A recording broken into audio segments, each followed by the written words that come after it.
Hello, everybody. Hope you're all doing well today. It is finally, well, we're finally into June. Holy crap, where did the time go? Quite the, quite a few months have gone by already.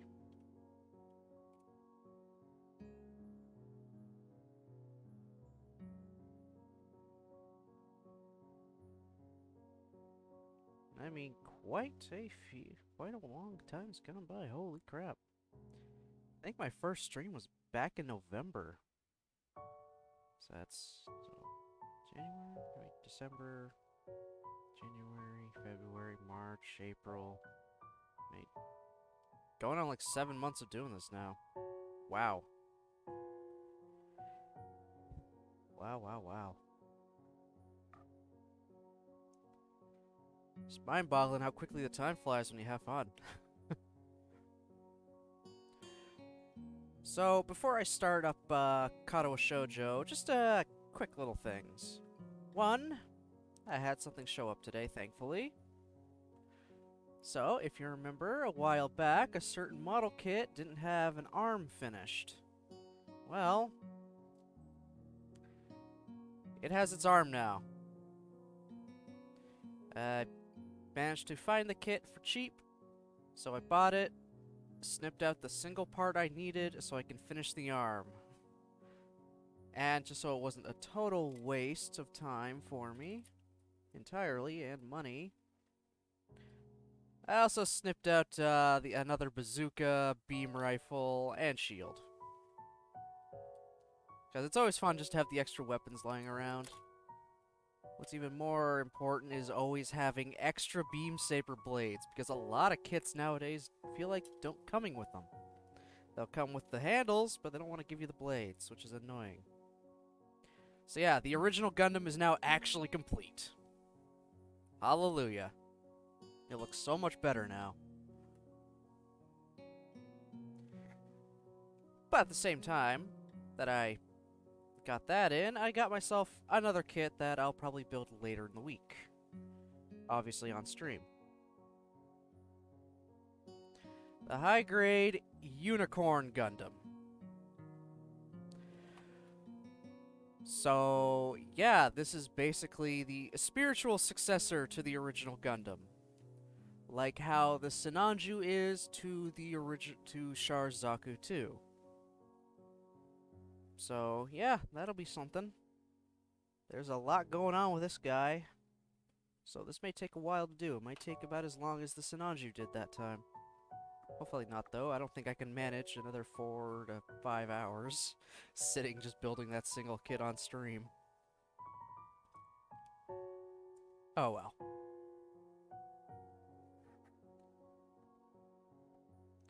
But that's all I got to announce for today. So let's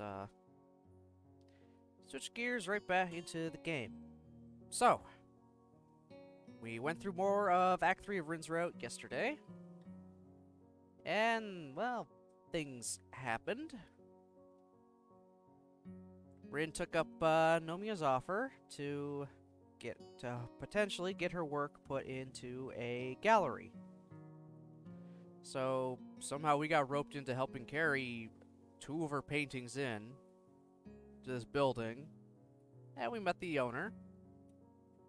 And while she was impressed by the work, she felt it wasn't ready to be displayed yet.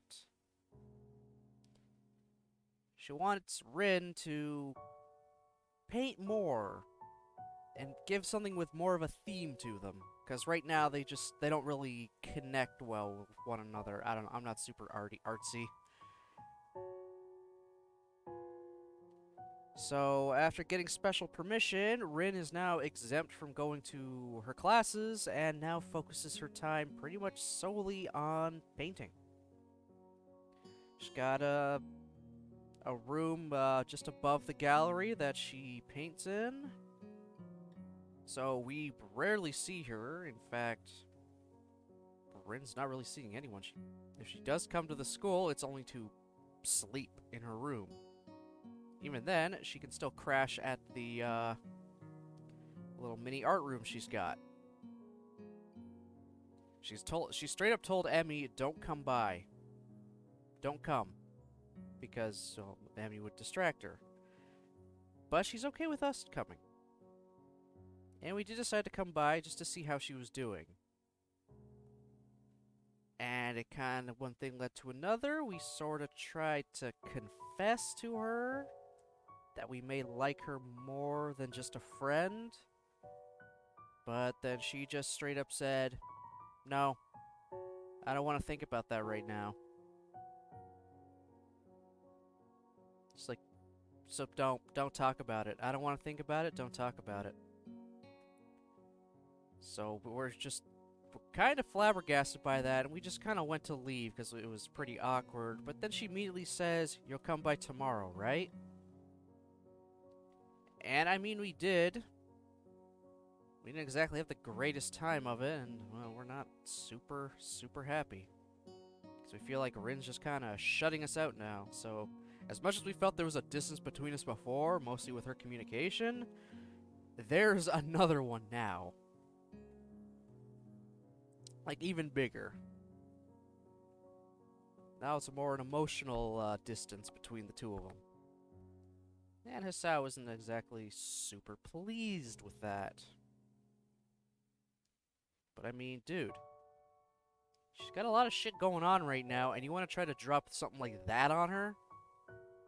Time and a place? That was not the time. Nor the place. Alright, we're gonna load up our save. And continue on with Act 3.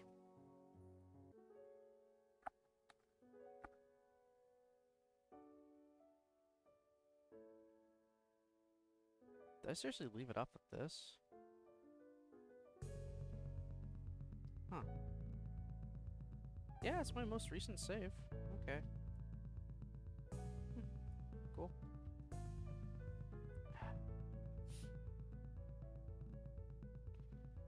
Life settles into some sort of vague, undefined norm. I visit Rin whenever I can, but each time is as strange as the first. And it consists mainly of me watching Rin at work, or just reading a book on the couch while she works. We barely talk at all. Long, quiet evenings stretch over the last weeks of June. Oh, cool. So it's like the last weeks of June for them in-game, and it's the start of June for us IRL. Cool. That kind of worked out. I sit on the couch in the atelier, listening to the quiet rustle of Rin's brush and my own heartbeat, trying to make sense of the former and forget about the latter. I'm a silent visitor in this place. A ghost.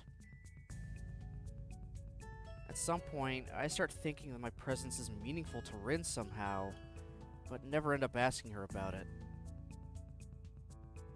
I don't bring up the forbidden topic anymore either, and try to stop thinking about it altogether. It's hard to do so, and doesn't get any easier with the passage of time. My heart aches every time I look at the awkward figure of the girl I decided I liked, yet who refuses to acknowledge it. Still can't seem to find the right words to talk to her about anything at all, but I find quiet solace in observing her from nearby. The distance between us doesn't feel that huge when I can be close to her, even if it's like this. Rin works like a demon. There's barely a moment when she's without a brush between her toes or not walking in circles around her current work in progress, estimating it from every angle and distance. She seems to be completely taken over by her will to work, to change herself into the sort of artist she believes would be worthy of the trust Nomiya and Sai have placed in her. Or Sei, what I can say, yeah. Yeah, because it'd be really awkward. Her full name would be really awkward if it was Sei Seonji. That might be it though, but I'm gonna go with Sei, just because why not? No one's correcting me thus far. Piles of sketches, works in progress, tubes of oil paint and brushes slowly begin to crowd the small atelier, making it even messier than it was before Rin acquired the right to use it. I offer to help her clean up every now and then, but each time she refuses. Dawns on me that in her mind, the room is not in utter chaos. Rather, her system of keeping track of everything is so elaborate, only Rin herself can make sense of it. And that's true, there is the phrase an organized mess.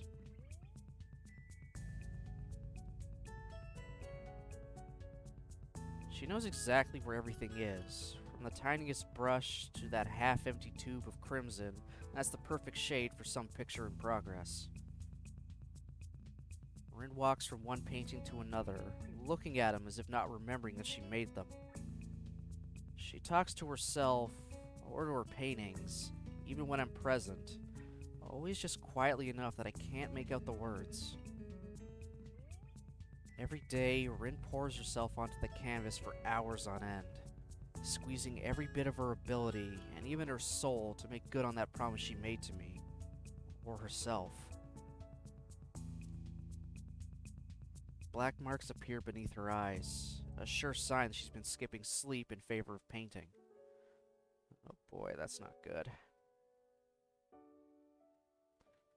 She's like what, just trying to slowly kill herself to do these now? Feeling these paintings are more important than her physical being? No, please. Do not need something like that. Please do not. I do not need something like that. Somewhat surprised to see her at school a few times. I never go and say hello, though, as I feel it would break the silent magic of the evenings we share at the atelier. Sometimes Sei comes by when I'm there. She gives me a certain kind of look when she shows up. I think she doesn't like that I'm always hanging out with Rin up here, but she never says a word about it. She isn't quite as full of praise for Rin's work as Nomiya, but is visibly impressed nevertheless.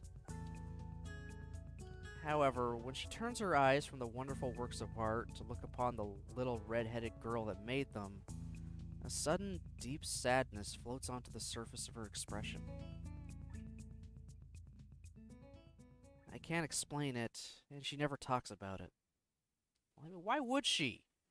Why would this middle-aged woman want to talk to some random teenager about why she feels sad? Hey, this kind of game. Or that kind of game.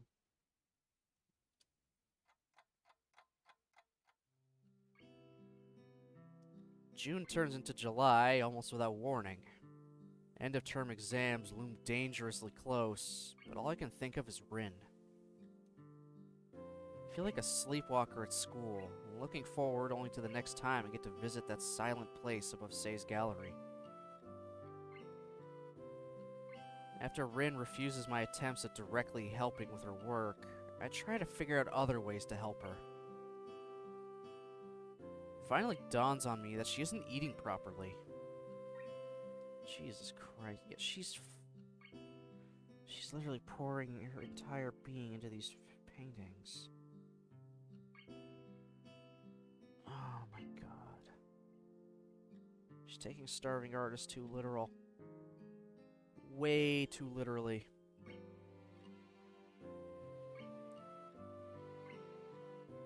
My course of action decided, I stop at the convenience store before going to catch the bus downtown on my next visit to the studio. I feel very energetic as I open the door to the atelier and greet Rin. I brought you some fruit. You need vitamins and actual food after all. Do you even eat up here? I do eat. If I didn't eat, I couldn't paint. Why don't you eat a couple of these? I shake the bag full of ripe oranges in my hand in a ploy to tempt Rin into taking a break. To my surprise, she actually lays her brush down and walks over to me to see what I'd bought. Her expression doesn't change at all when she looks into the bag. can't eat oranges, Hisao. It does not work very well with my feet. That's alright. I'll do it. Of course I knew that. She told me herself, after all. I extract a tiny fruit knife I had with me and select one of the round fruits. After making the initial cut, I begin to peel it with my fingers. You actually use a knife to cut open an orange, bro? You don't just try to dig in there? Make it all come off in chunks? Or is that just me being an idiot? Probably me being an idiot. Then again, I can't bring a knife to school. They wouldn't let me do that back then. Especially wouldn't let me do that now if I were to go back to, college.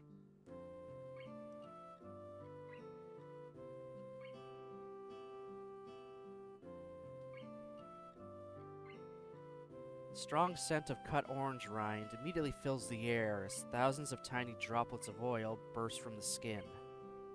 I remove the first section of the hard peel and shoot a glance at Rin. So, how's the work going? I don't know.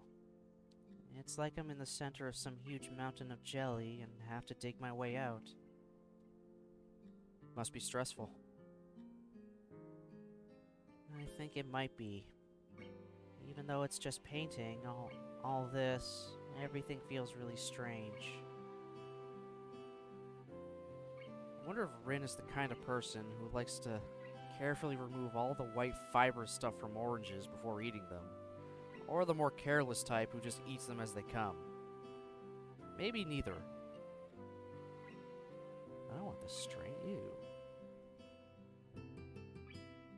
I'm the former type, so I meticulously clean the orange slices one by one while Rin watches the process with mild curiosity.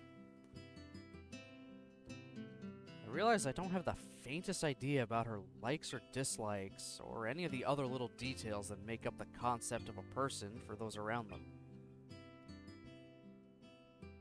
It's like in all this time, I haven't learned much about her at all.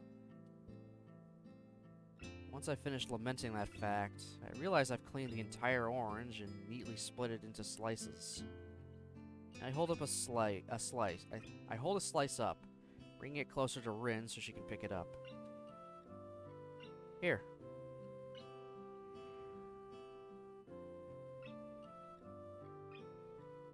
Okay, that's a little sweet.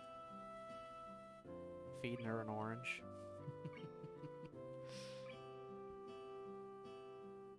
She takes it directly between her lips and then into her mouth, whole.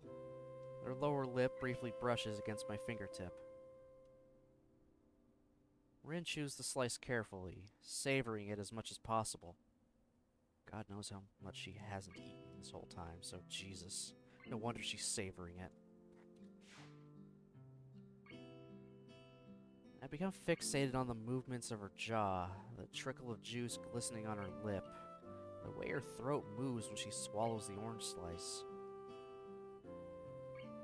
After I realize what I'm doing, I turn away, feeling embarrassed by watching her so intently. I mean, what else is new? All you've done is fucking just watch her.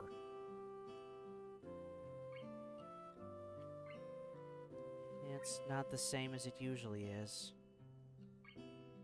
The orange? Painting. Oh. Well, is anything like that ever the same? It is, sometimes. I think. I don't know what, though.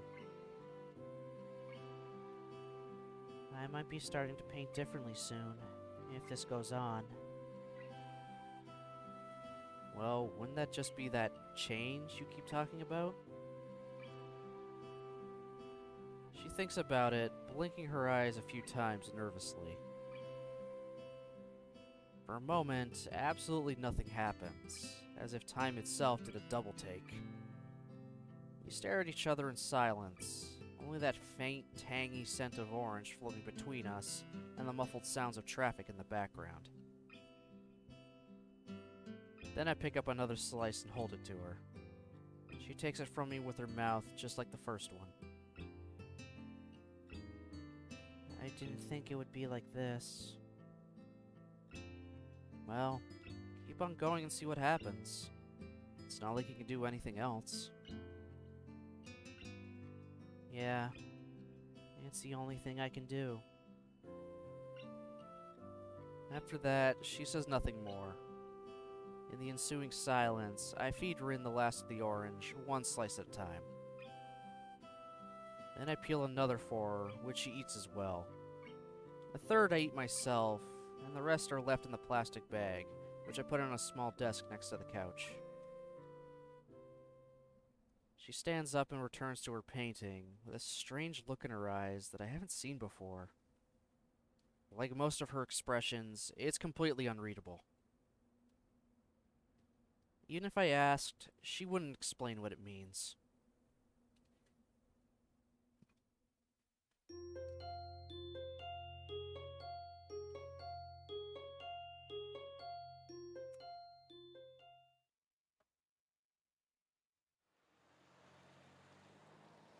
Okay, yeah, she just straight up has a cigarette in her mouth. Okay. Yep, but the smoking is fairly common in Japan. They straight up just have vending machines full of cigarette packs. It's a very odd thing to see at times. But then again, it's something different that I am not used to, so that's why it just seems odd to me. It seemed odd to me. Some days later, I spot Rin and Sei standing in front of the gallery as I walk down the street toward the gallery. They seem to be talking to each other while Sei has a smoke. Good afternoon. I say this even though it's not really afternoon anymore. I came a bit later than usual since I got caught up doing homework. It's gonna be dark soon.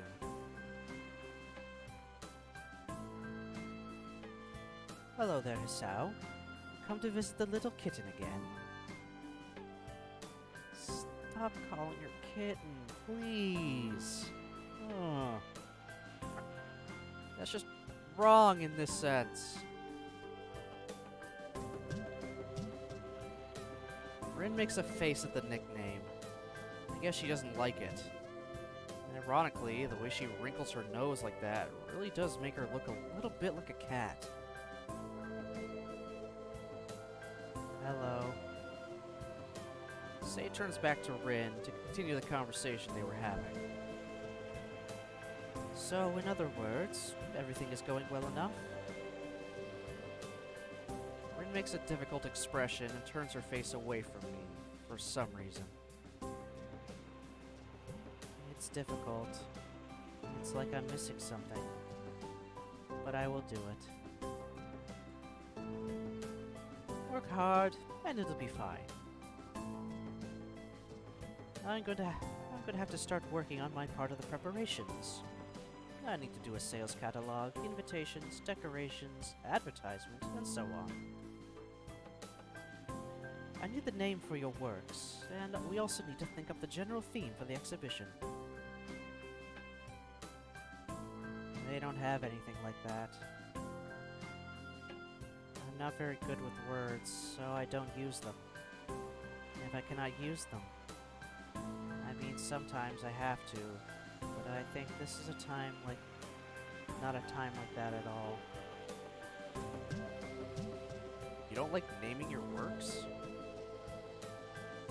I don't like it. Well, I guess it's hard to come up with a good name for something like this. Rin shakes her head vehemently. God damn it. Vehemently? Okay, Google, best friend, tell me.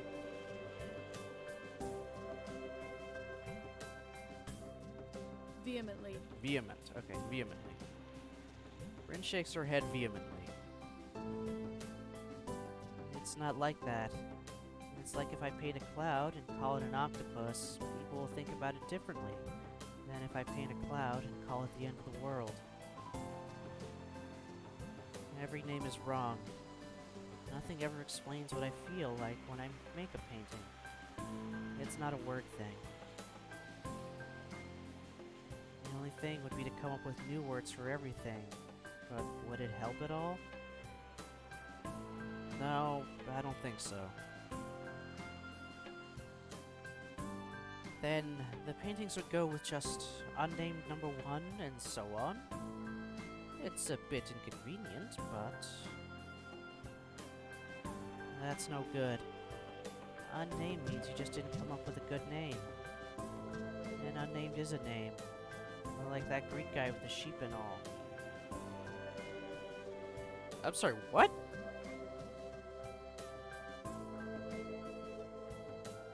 What? Greek guy with the sheep?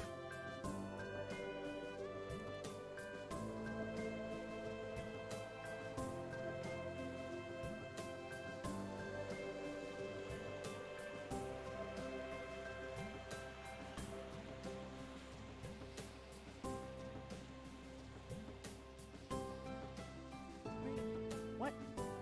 What?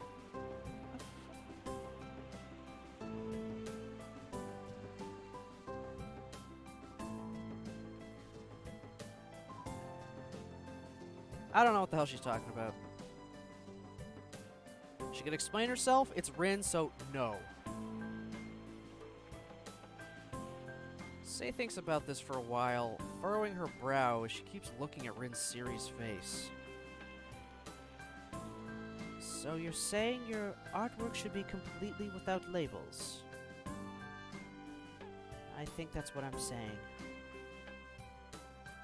Sei lets out a dry laugh, the kind old ladies who smoke too much always seem to end up with.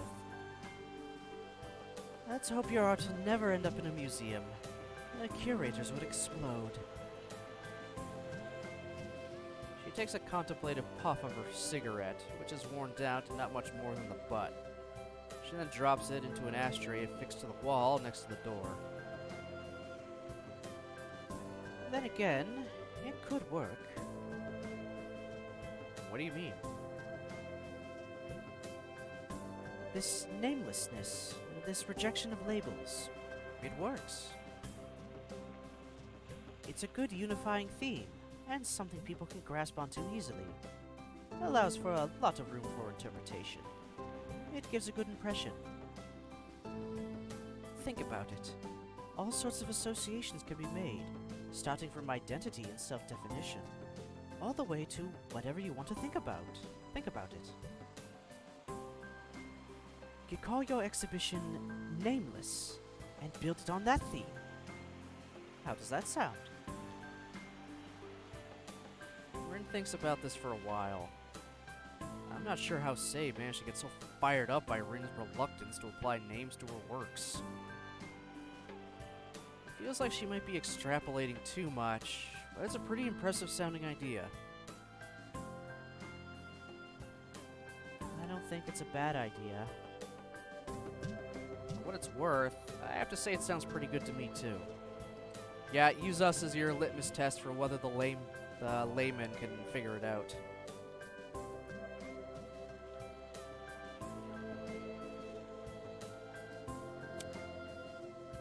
Sei reaches into her pocket for another cigarette, lighting it with a neon green butane lighter. Her forehead wrinkles, and she rubs it as she appears to furiously think more on this idea. She doesn't say a word for a little bit, but every now and then she takes a sharp drag from the cigarette. Yes, I think this would work out pretty nicely. I'm going to take this as the starting point and work from there. I'm going to go in and work on this. You go back upstairs and try to find your missing ingredient. I'm sure it'll come to you sooner or later.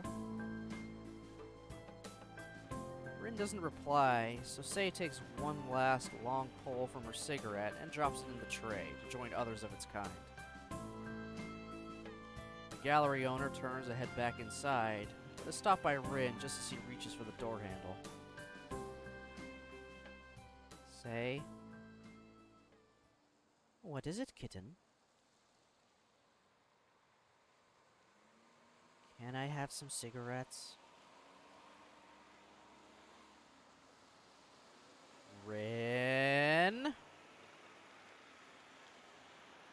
You're not starting a habit and an addiction just to figure out whether it's the missing piece for your paintings. You are not fucking smoking. Oh my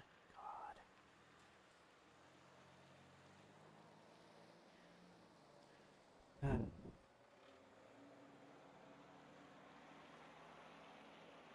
Nothing against people who do smoke.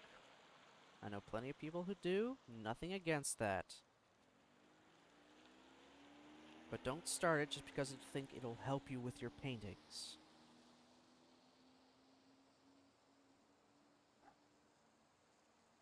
Most will not want other people to start because they know how bad it is.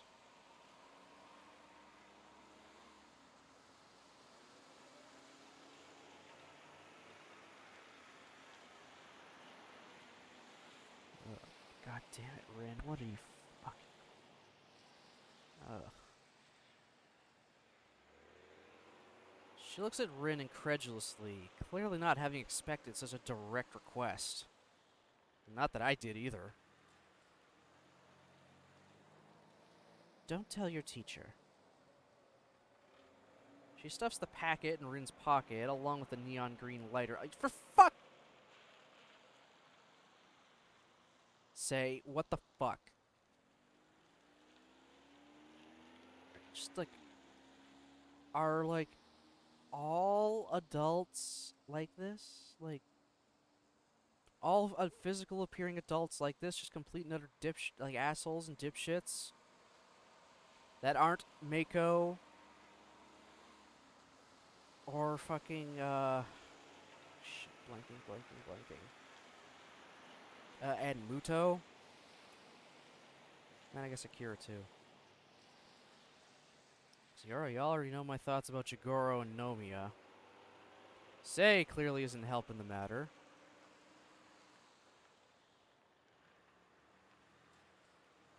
Ugh.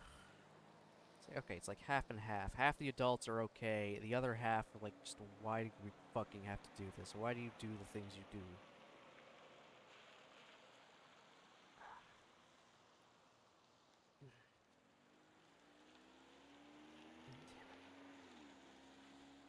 It's up like crap again. Oh well.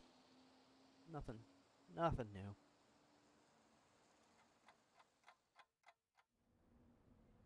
Day is already folding into dusk when we climb up the dark stairs leading to what is now basically Rin's atelier. As we go inside, Rin doesn't seem to be able to settle down. She keeps pacing around the room like a caged animal, looking through the skylight at the burgundy-colored dusk. The last light of the sun's advance across the sky reflects from the clouds floating over the town, filling every corner of the atelier with blazing orange light. So, painting is going well? She blinks, then relaxes her muscles. I didn't even realize how tensed up she was until now. Not really. I haven't painted in 3 days. I'm going in squares. Circles. If you say so. I tried doing things a bit differently, but it doesn't work. And now the old way doesn't work either. I need something more. It's not enough like this. Rin's response gives me pause, since as usual, I can't exactly understand what she means. Although really, I shouldn't have expected anything less. She either says nothing at all, or too much. Trying to comprehend and follow her train of thought feels like wading through the jungles of Borneo, equipped with a wooden spoon and a map of Hokkaido. How oddly specific. And I mean, specific.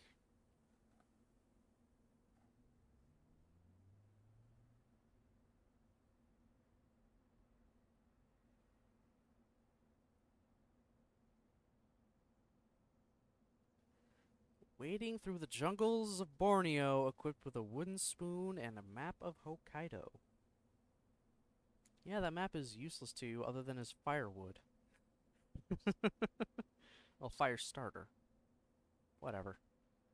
Shut up. It's annoying how her thoughts are both laid out in plain sight and hidden from view every time she opens her mouth. What more? You said that to say as well. A missing ingredient? I think I have to destroy myself. Okay, that sounds unnecessarily grim. What do you mean? Rin's shoulders slump, and she turns to face me directly. I have to change. I've tried, but this is not enough yet. I have to destroy myself first, I think. Just to be clear, you are speaking metaphorically, right? Like learning to paint from scratch again, or whatever, so to speak? She shrugs her shoulders as if there's no difference. There's no difference. Oh, for fuck's sakes.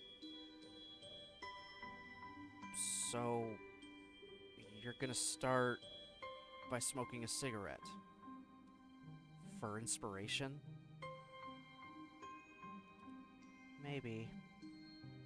I've never tried this before. Have you? No, can't say I have. I would not recommend you smoke, Hasao. You have a bum heart. I don't think I would do you any favors. Still, I'm not really sure if having a smoke is the best starting point. She responds to my words with another nonchalant shrug. I open the cigarette pack and look inside. It's almost full. Smoking is bad for you.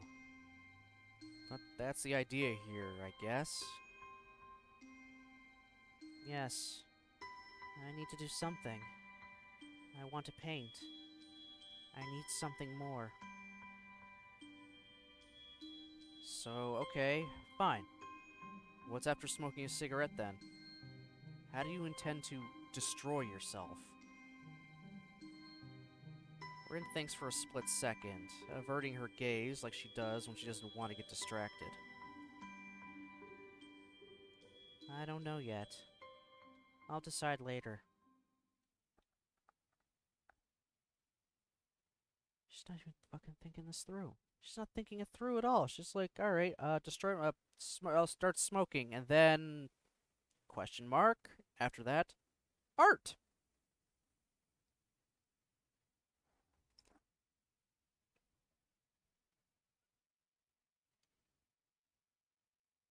That's just weird, seeing a cigarette in her mouth. Rin bends down to pick out a cigarette from the end. She raises her head with one between her lips and turns to me, eyebrows curved into two arcs, challenging me to respond.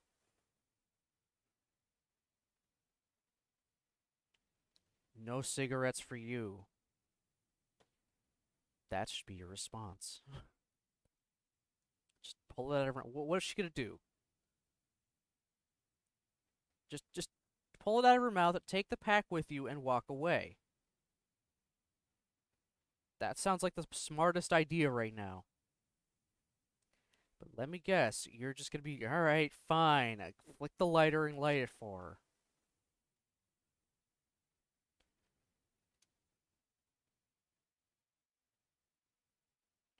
Sao, you weak-willed idiot.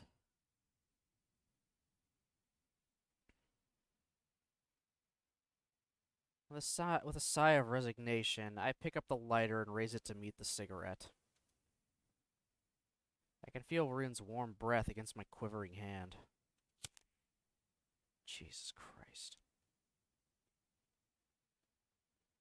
The flame flickers to life on the third strike of the flint, and I try to aim the dancing flame at the end of the cigarette. An amber-colored glow spreads onto the wrapping paper and tobacco as Rin inhales the first smoke. Seems to relax her significantly. Okay, no, you should be coughing your fucking lungs off from something like that. It's your first time doing it. You're not going to be an instant pro.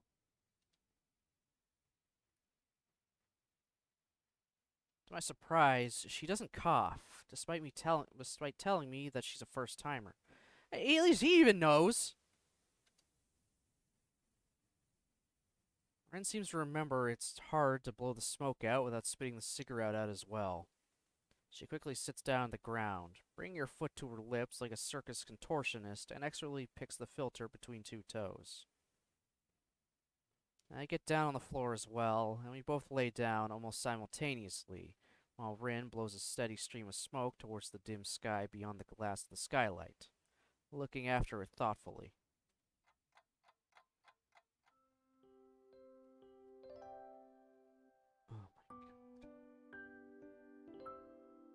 The thin haze, steely blue smoke slithers toward the ceiling like in fish-like movements. It billows in the stagnant air of the atelier, twisting and turning around on its own immaterial body until it dissipates in thin air. What's the word for smoke that looks like that? There is no word for that. We should come up with one. Or we should maybe come up with one. Maybe. Rin takes another quick experimental drag. It's not very tasty. Feels like inhaling the dust laying on top of a forgotten book about the memories of a dead kingdom. Jesus Christ. Such specific things she says. Do you want to try? No. Hasao, no, no, do not, no, do not try it, do not, no, no. My hesitation unintentionally surfaces again, making me freeze in the face of a rather trivial and commonplace challenge. Don't do it, don't do it, don't do it! Rin's ability to take everything so coolly is something I'm a bit jealous of.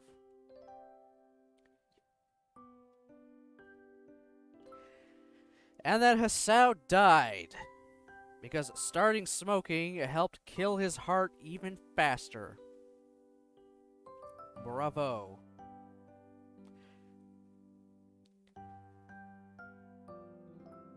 Yeah, Jen was right yesterday. I am, in fact, really disappointed in Hasao. This whole route is making me really disappointed in him.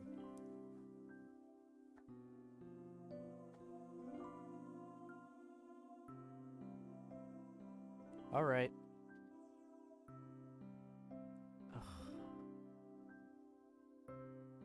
Taking it from her, I have a drag on it, fighting against the sudden choking feeling in my lungs as they fill with smoke. To my embarrassment, I fail, wheezing and hacking my lungs out. I feel flustered, but maybe I haven't lost too much face in Rin's eyes. Oh my god. It's less unpleasant on the second try, but I still pass the cigarette back to Rin. Like a pair of budding delinquents in middle school, sneaking their first smoke out of sight of their teachers and parents. Well, I suppose it's not like that's exactly what we are. After a while, the cigarette has shrunk most of the way down to the filter. Rin is still looking quietly out of the skylight. With her looking out there, the silence inside the atelier seems to deepen even more. Are the cogs of creativity turning behind those eyes right now? Do another one. Fucking Christ. I mechanically pick another cigarette, light it, and place it on Rin's lips. She takes a few quick puffs and moves it awkwardly around with her lips.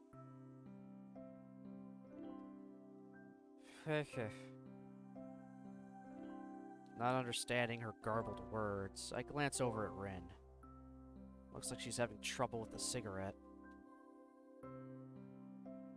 I pick the cigarette from her lips and place it on mine, abandoning common sense and good reason while I do so.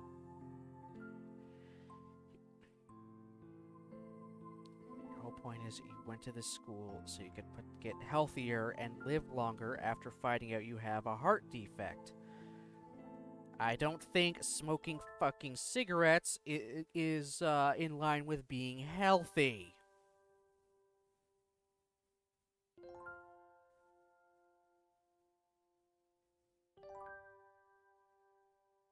Ugh, fucking Asao.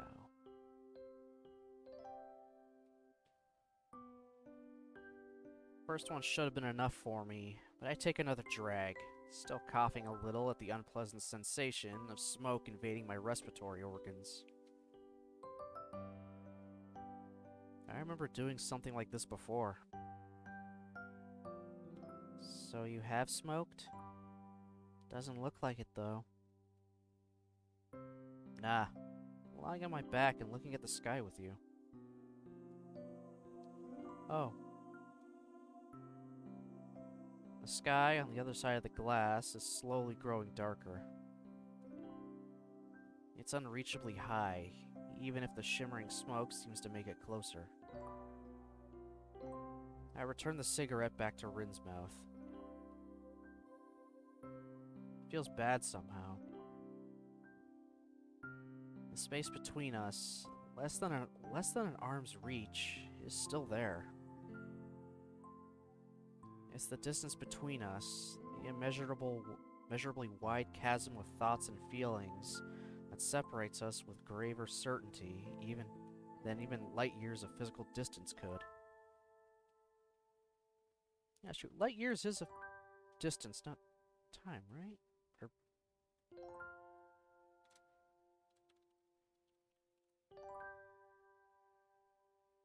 Yep, that's right. A light year is a measure of distance, not time.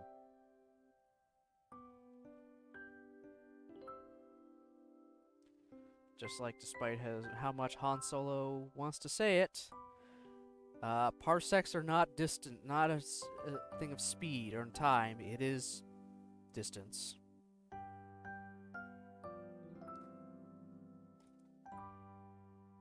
Bringing up Star Wars a lot right now. Meh.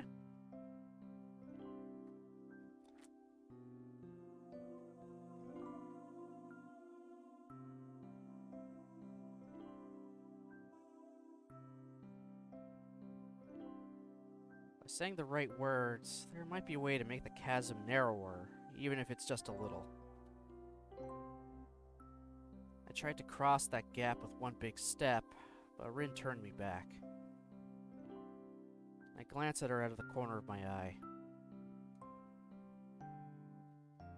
Rin is staring upward to the smoke-filled ceiling and the skylight at the darkening sky above us.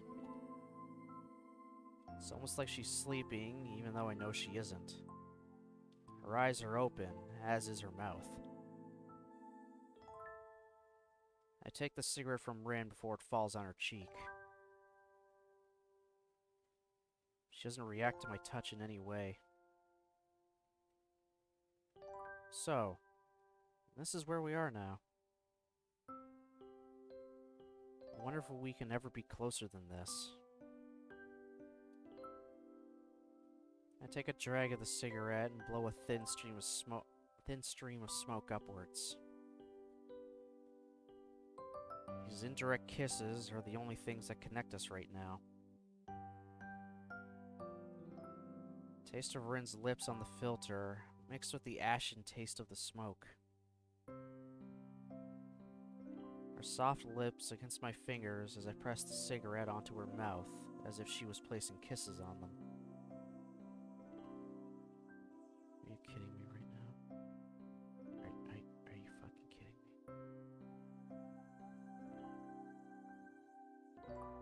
Jesus. The ash softly falling on the floor between us like snow.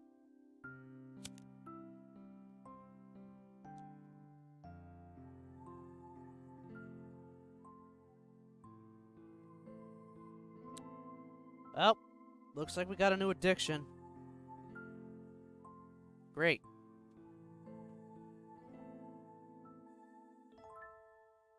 As the second cigarette is being finished off, I'm already lighting the third one. The only thing breaking the stillness of the atelier is the inaudible sound of smoke floating towards the first stars blinking overhead. Light nausea hits me by the fourth or fifth cigarette. You guys are gonna smoke the entire fucking pack? Before long, the shape of the waxing moon appears in the skylight, shedding her wan light down on us. It'll be a full moon in a few days. It'd be nice to be able to fly. I flinch after realizing it was my own voice that gave birth to the remark. The bastard child of the almost inebriating smoke and tiredness. You can't? You can? Sometimes I feel like it. Like I can do anything. I wish I felt like that too sometimes. I wonder if she hears the bitterness seeping into my words. The vicious cycle of unrequited feelings is poisoning me, even now. I try to push the grim thoughts aside. My efforts meet with little success as my mind keeps swirling around what-ifs and if-onlys. Watching the moon slowly creeping higher, I realize that a long time has passed since I came here. No shit.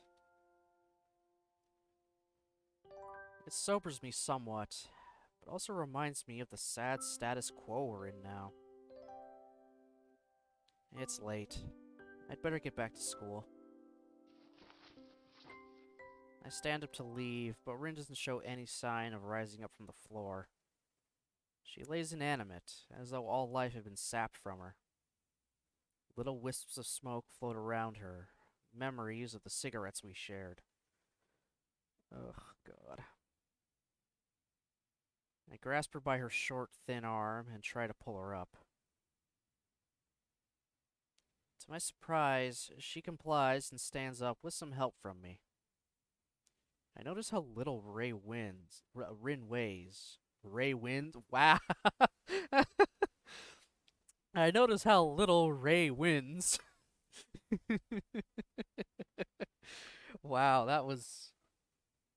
I'm just amazed that managed to flip itself around into two other actual words.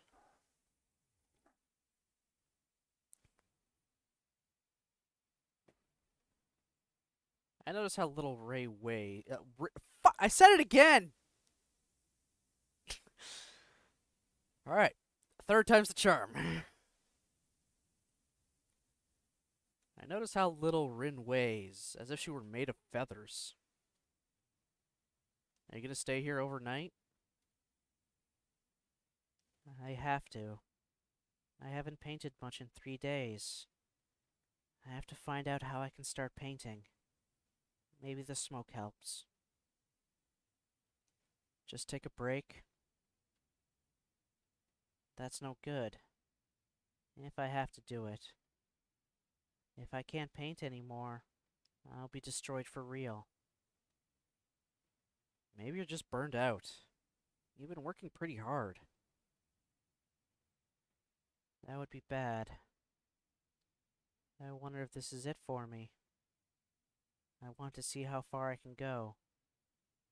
Maybe this is it. The end. You just have artist block. It's not a big deal. That's the word for when you can't paint, right? I've had that before. Never like this, though. I pick up a brush, then I want to put it down right away. And then I do. 3 days. It's like I've forgotten how to paint. I didn't think that was possible. Like, more impossible than Emmy growing wings and a tail. Okay. You need a break. I mean, I get you're trying to go deeper into yourself for your paintings, but it's really not that healthy to stay inside your own head for so long. I glance at the night sky visible through the window. A couple of stars are weakly twinkling above the city. They remind me of something I used to do once upon a time. Feels so horribly long ago. Come on, let's go outside. Where? Just for a walk. I'll show you my secret place. I don't know if it works in this town, but we can try. In any case, you need a break. And probably something to eat. Come on. You need to get your thoughts away from this for a while. When they're troubled, most people escape from their unhappy lives into a world of fantasy. I did that before, and still do today, reading books endlessly, immersing myself in their world rather than my own. Rin's escape should be the other way around, though. Out of her inner world and into the real. Rin doesn't look happy about this, but I ignore her. At least she's somewhat cooperative, walking after me as we head down the stairs and then down the sidewalk. Night has fallen upon the town. It's a gentle summer's night, smelling of flowers and hot asphalt. Sunlight is replaced by shining neon colors and bland yellow streetlights. The air is easy to breathe, and as if the air pressure was noticeably lighter than usual. Of course the air is gonna be lighter to breathe. You guys just finished smoking 6 fucking cigarettes.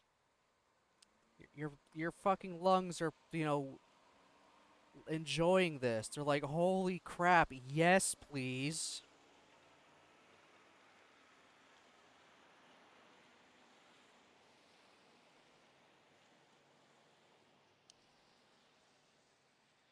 Feeling of daytime in the hot summer has lasted long into the evening and night.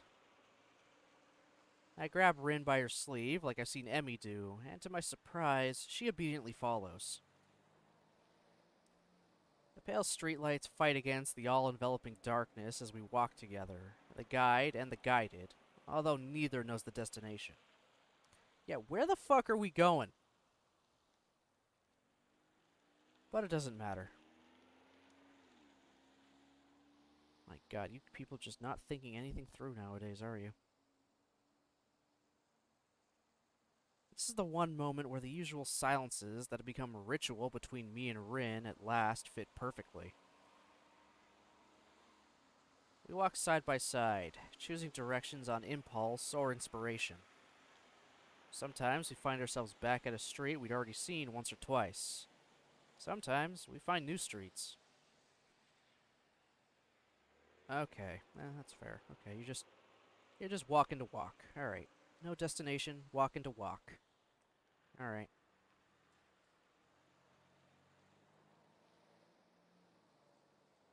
All of them look asleep. Rin doesn't ask where we're going. Maybe she doesn't care. Maybe she knows I don't have an answer. The silence of the night isn't scary. After all, the lights drive most of it away. The air grows cooler as the moon progresses along its journey in the cloudless sky.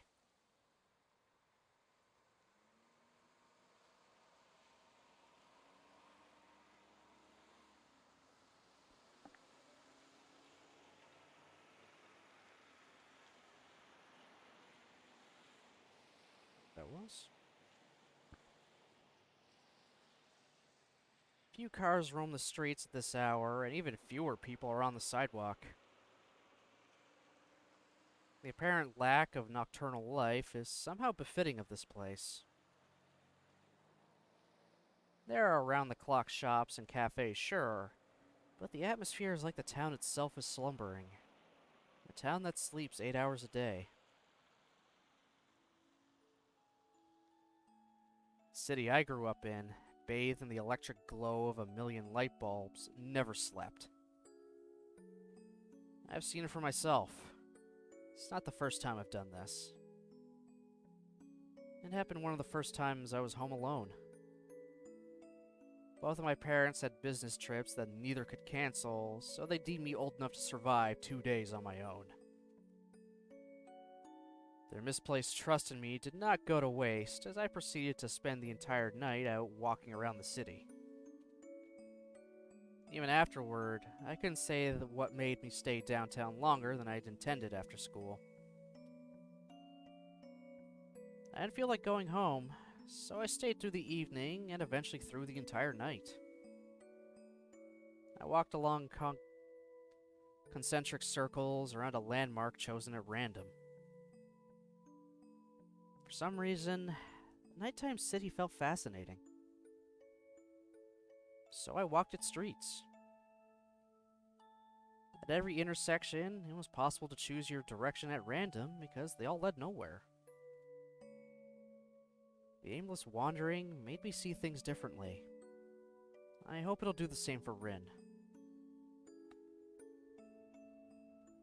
We stopped to buy some hot coffee and snacks from a vending machine, and then locate a bench where we sit down to eat.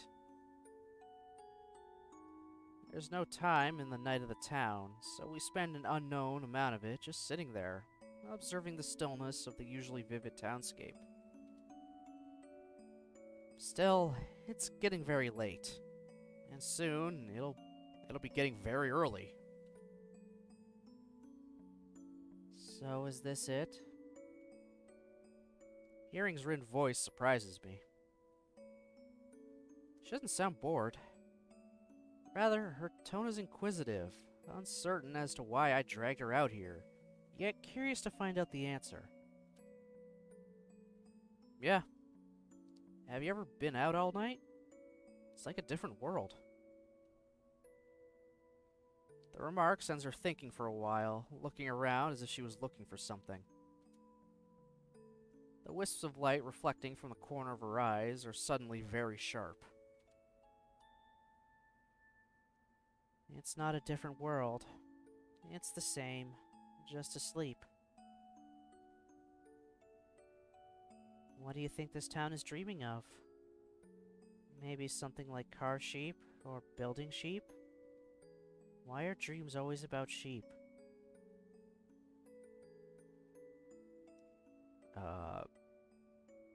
My dreams are not about sheep. Thanks to watching Jurassic Park when I was a very young child, a lot of my dreams for some reason have fucking velociraptors in them. I could just be having a normal dream. It's like, nope, the raptors are here.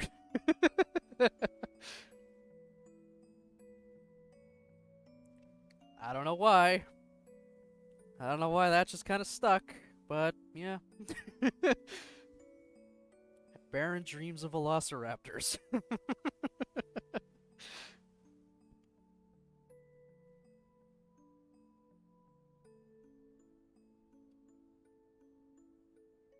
I've never seen a sheep-related dream that I can remember. Do different towns dream of different things?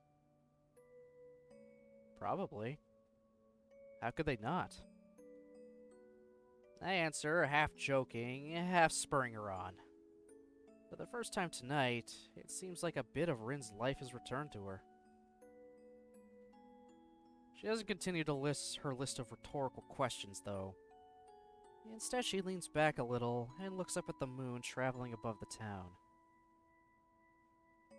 The cool breeze blowing between the buildings seems to steal the conversation away before it even really begins.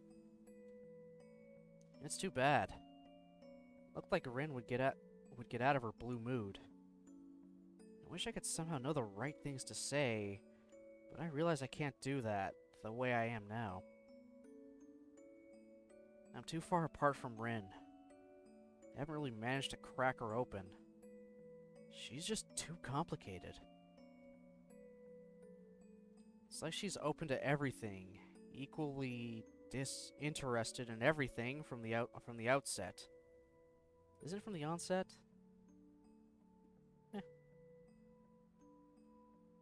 In truth, she's locked tighter than anyone else I know. Even myself. Sometimes she locks herself inside that inner world, shutting everything else out. At other times, her thoughts flow freely from her mind, but not organized in any fashion that would make them intelligible to the rest of the world. What comes out in the form of paintings, I can't interpret. To me, it's just a sea of colors and shapes, not a message. She's too far away. I know now is a bad idea to try to reach for her in a way I did, and I can't help liking her. I look at the fingers on my right hand, trying to remember what Rin's lips felt like against them. Do you ever feel like you're trying to reach out for something that's impossible to reach? Rin turns her gaze to me, tilting her head quizzically. I wonder if she understands the meaning of my own rhetorical question or not. Either way, I like how I can manage to catch her attention just by speaking aloud nowadays. All the time. At least I think so. That's what painting feels like a lot of the time. Or all the time. I don't know. Sometimes I get the feeling I can really paint what I want. Sometimes it feels like it's just another shadow of me, like a mirror that doesn't work right. Like talking? Maybe. When I was little, I didn't really have friends. Maybe it's the same now. The only things I liked were pens and paints. They were the only things that understood me.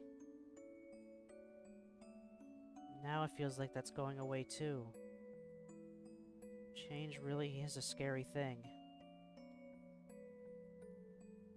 I wish I could understand you. She looks at me melancholically, aroused by my thoughts materializing as words spoken aloud. Me too. Whatever she meant, she wished for me to understand her to understand me, or her to understand herself. I never ask, nor do I find out. I see her eyes searching for mine. Serious and cryptic as they are, I'm not getting any explanation from there. Don't worry about it. I will. Small hints of a smile are wavering on her lips. When she's like this, it makes me feel that maybe there's hope for us. We get along so well for being so different. It's just that we never really get along precisely because we are so different. Maybe it was Rin's passionate approach to her own art exhibition, or perhaps my own careless words, but last week was different from usual. The small friction between us seems to be somewhat volatile, but at least now we seem to be back to normal. Relatively speaking. We stand up from the bench and pick yet another direction in which to go.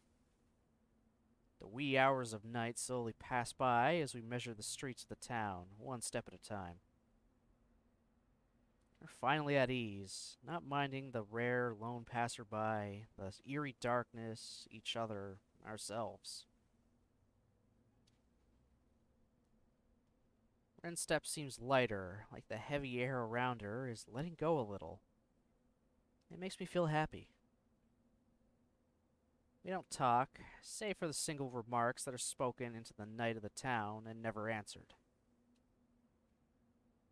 The details jump into the eye instead of being the usual blur they are during the day. As the sky above the town changes from deep dark blue to gray, I know that our night is soon ending. It's almost morning. Rin looks up too and nods at me. It's true. The coming light of morning is creeping through the sky, climbing higher by the minute.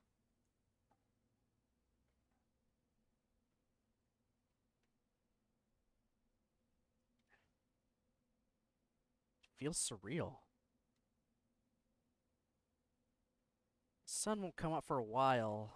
I get the feeling that the end of the night really is here and now. Should we head back? Rin nods again, twice, her hair waving in the breeze that seems to be heralding the coming dawn. Abruptly, she takes off, taking the lead in this walkabout on which I brought her. Seems she really is in a better mood. This, too, makes me feel happy. Rin's navigational skills are probably not much better than mine, but we eventually find ourselves in front of Say's place. I don't know if this was any help. I did this once before, but it was more because of a stupid impulse, or maybe relentlessness back then. Or restlessness, damn it. Restless, not relentless. Ah, words. Maybe this was a silly idea and didn't really help you at all. She just nods as an answer. So, do you know how you're gonna destroy yourself now? I have some ideas. I don't want to see you for a while. Don't come and see me. Do something else. Her ultimatum catches me completely off guard. What the hell? What's that about? You said before you didn't mind. I mind now. It's just for a while. I have to do this alone. I don't like that. Why? I don't want it to go like this. Why? I just don't want to feel this distance between you and me.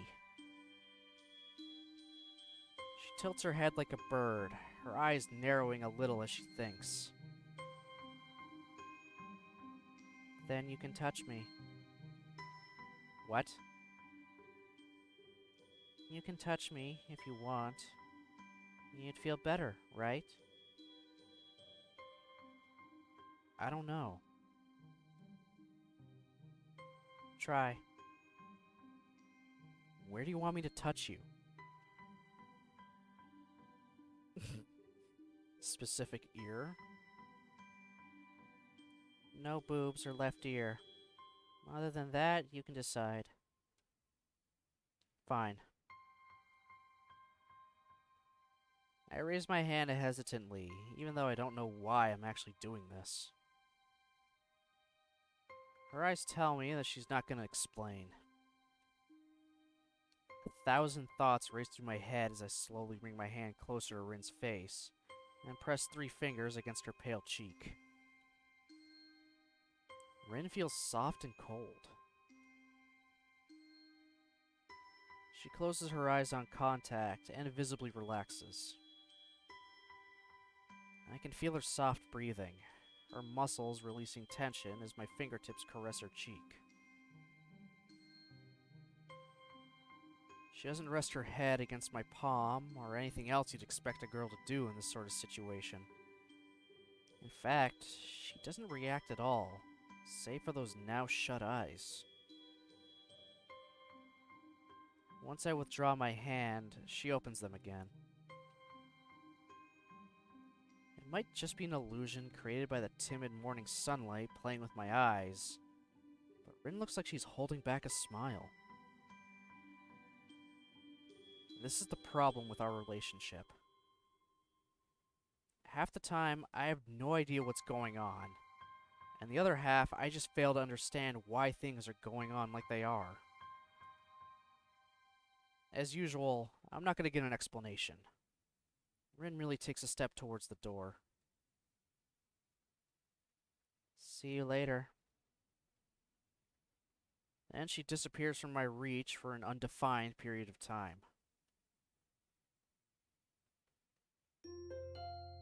Well, that went from sweet to what the fuck?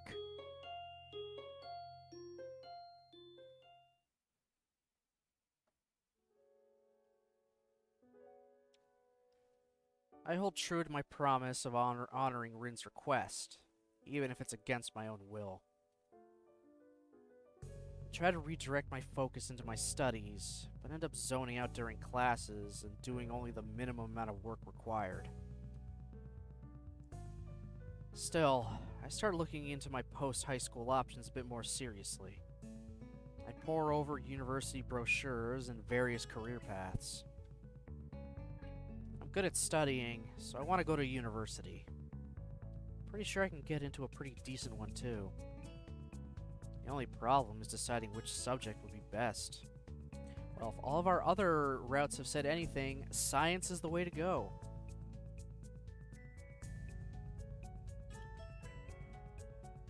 Hey, Jen. It's going alright. How are you?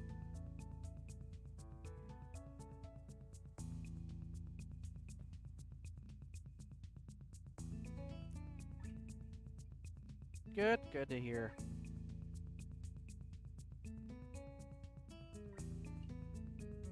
Just to give you a brief catch-up, I went to see Rin again, despite her, rejecting our semi-confession the other day. She then asks, say, the curator of the gallery to give her some cigarettes, which she does, and then we proceed to have a smoke with them. So that was like, what the fuck? Teacher didn't leave very good lessons, though. Kids are like, this is a review, we didn't cover half of this. Oh, boy. You managed, right, at least? Right? You got through it? That's always a plus.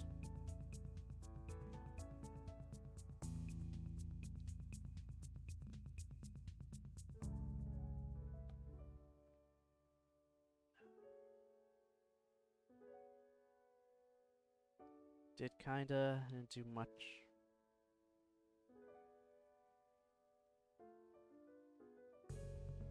Okay, what'd you find out?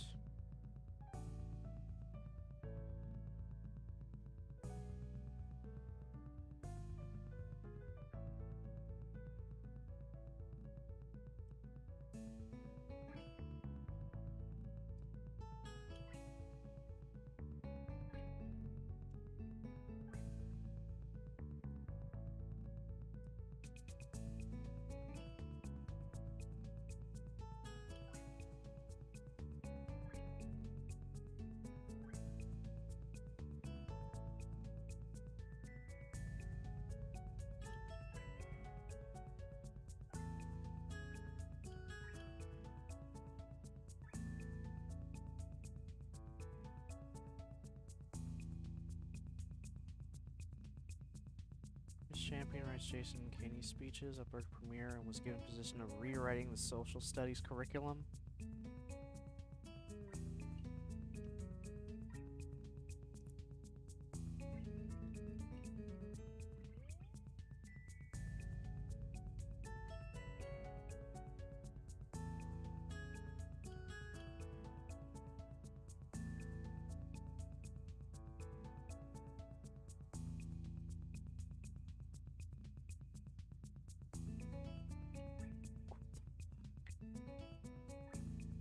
What the fuck?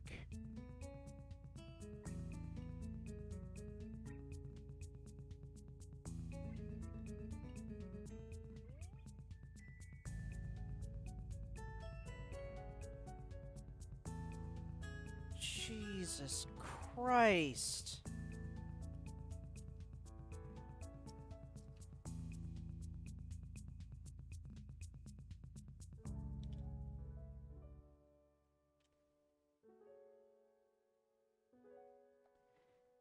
Yeah, that's quite the morning. Wow.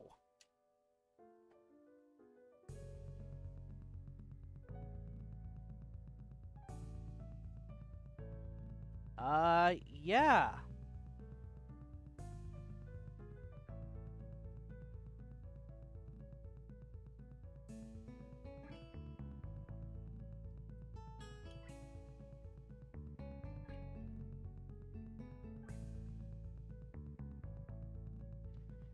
Yeah, just... Oh my god.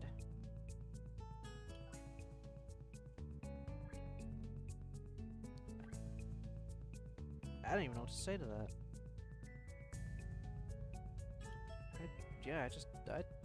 I don't even know how to react to that, how something like this can still fucking happen.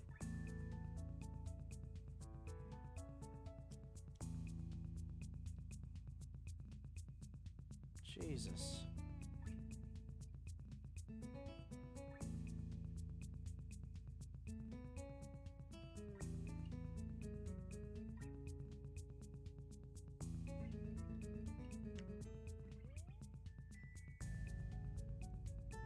Yeah, that's,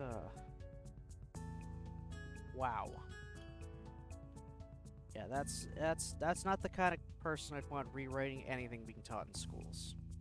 At all. Like, what the f...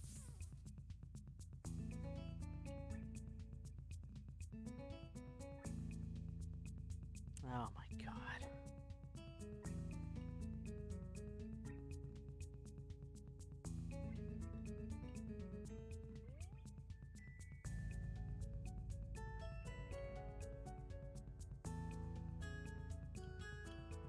And a sugar tax. Oh my god. Seriously.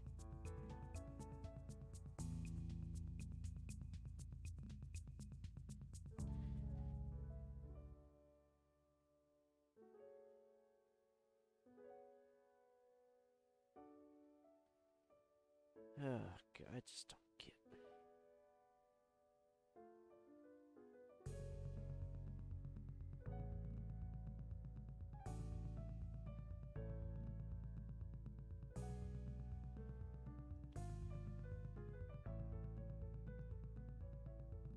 Yeah, I've got like no... I don't even know what to really say anymore about this stuff.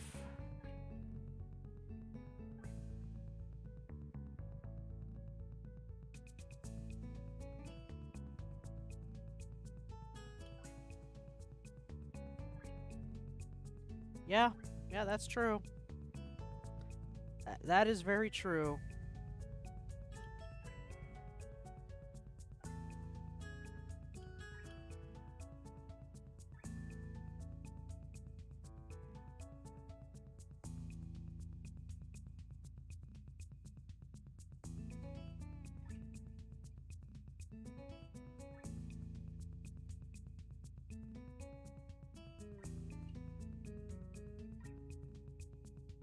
No, it's okay. It's alright. Jesus Christ. What the hell is even going on anymore?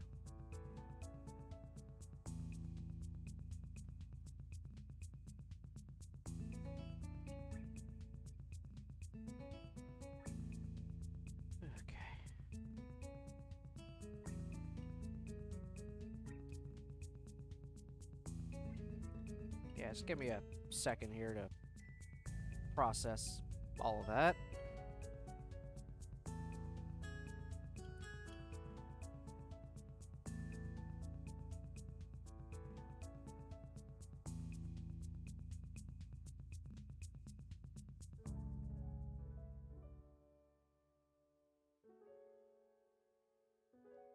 Yeah, just fucking wow.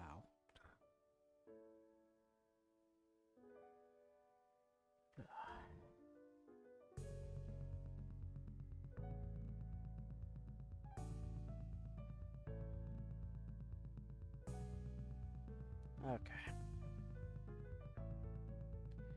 Alright, so, again, to catch you up some more. Rin feels like she can't exactly paint the way she used to, nor in a different way. She feels like she's missing something. So in her words, she needs to destroy herself. And it seems like it's both a literal and metaphorical thing.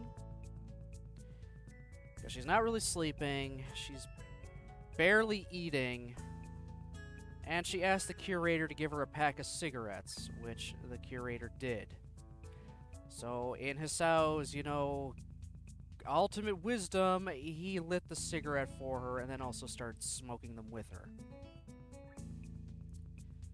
You know, the guy with a fucking heart condition needs to smoke cigarettes. After going through 6 cigarettes between the two of them, he decides to take Rin out for just a walk on the town in the middle of the night to hopefully get her head clear. Maybe figure things out.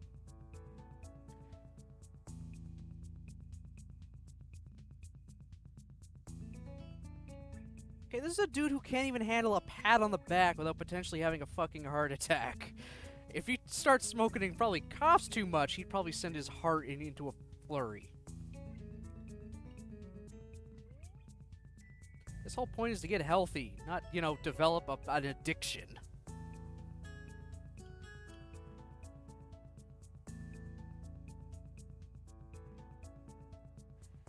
So he takes Rin out for a stroll, just walking around aimlessly around town at night. Slaps back and gets so much anxiety and oh my god.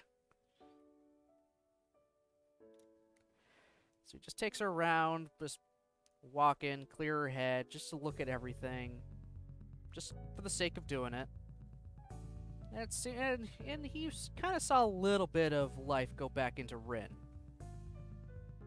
But the minute they get back to the gallery, she tells him, I don't want to see you for a while. Don't come. Stay away. It's not forever, but just for a while. So we're just like, what the fuck? We're just like, what the hell's this about? So we're just going along with that request.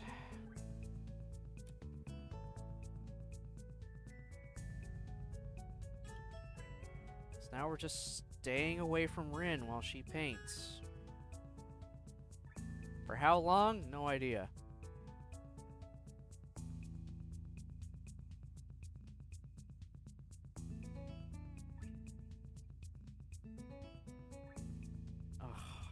Kenji gets brought up too. Great.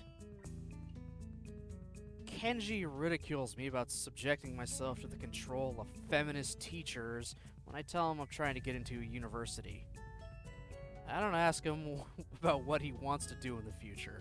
Yeah, no one wants to know what Kenji wants to do in the future. I wonder what Rin thinks of her own future.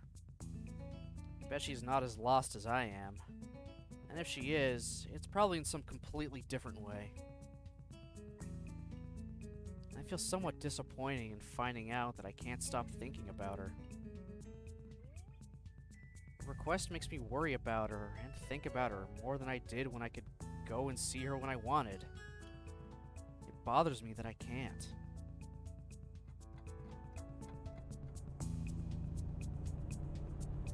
As expected, I eventually crack.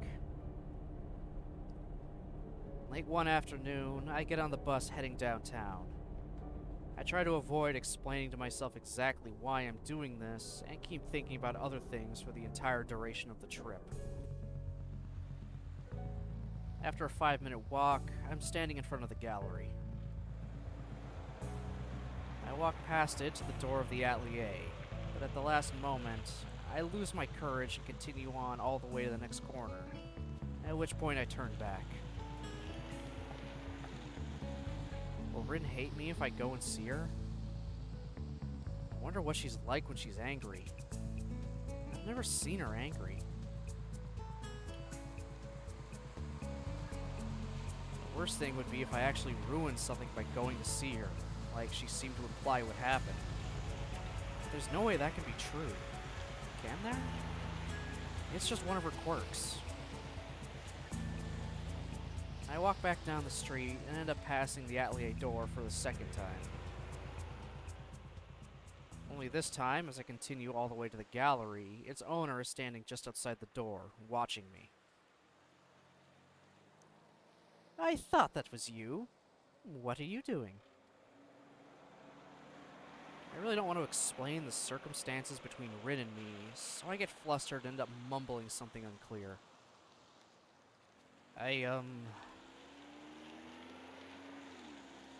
She takes stock of me, then sighs deeply, looking wryly amused somehow. I hope she didn't understand. Didn't misunderstand. Ugh. Would you like to come in?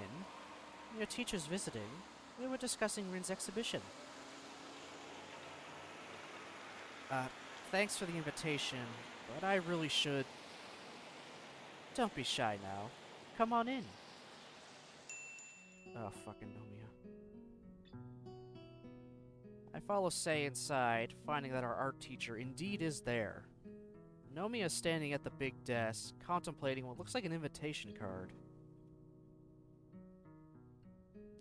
Look what the cat dragged in. Oh, Nakai! Hello there, my boy! he doesn't seem to be all fazed by my appearance. How do you like the invitations? I glanced at them quickly. They're kind of fancy, with one of Rin's paintings printed on the front cover and shiny gold writing. They look fine to me. They're magnificent! I absolutely love the design. And the embossed gold lettering? Fabulous! Good print work too. You have to tell me where you get these done. What does Rin think? I haven't asked. She said she'd be fine with my decision anyway. Nomiya laughs boisterously, still turning the gold-lettered card in his hands. That's my girl. She wants to focus on the essentials only. Good for her. Her work is progressing well, too. It seems she's found new inspiration. I think she's been sort of weird lately. So she's wrestling with something. With herself, probably. And it makes her confused. She said she had a hard time painting the last time I saw her. It seems to be resolved now, however. Now she practically lives up there now, right? Sei makes a simple gesture with her hand, as if sweeping my question aside. Sure.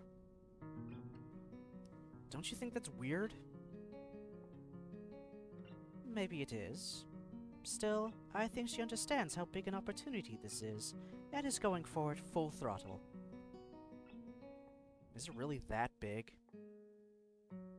Nomiya sets the card down and brushes some imaginary dust off his jacket. Well, how should I put it? There are times in everyone's lives where something really big washes over you and changes you forever. This could just be that moment for Tezuka. I see. Yeah, I think I've had something like that happen to me. I'm referring to the incident that brought me to Yamaku. Neither of the two adults comments on that, however, because they don't give a shit. They don't care about you. In fact, I think they barely care about Rin. They just care about what she makes. At least that's what I'm getting. It might well be that everyone has, or will. At any rate, surrendering oneself to art is a big decision. And a thorny path too. Quite thorny indeed. Tezuka has almost everything one needs. But whether she has the will to pull through, that's a different question. I should know that best. I tried going down this path too, but turned away in the end. I don't understand what he's trying to say.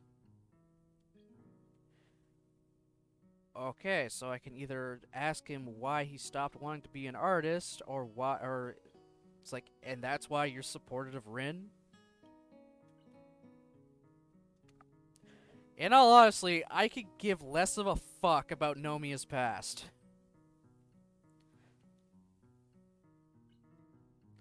So, yeah, I'm going with this one. Yeah, I do not care for Nomiya. He seems like a goddamn creeper to me.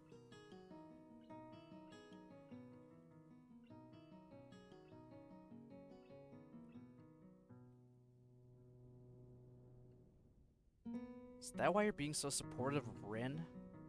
Because you know it's hard? Sei answers me instead of the art teacher.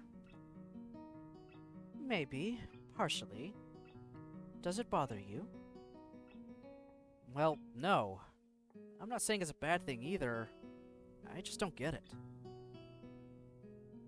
Like the Atelier. It's an amazing place, but it's not been used in who knows how long. And now that Rin came out 17 years and 4 months.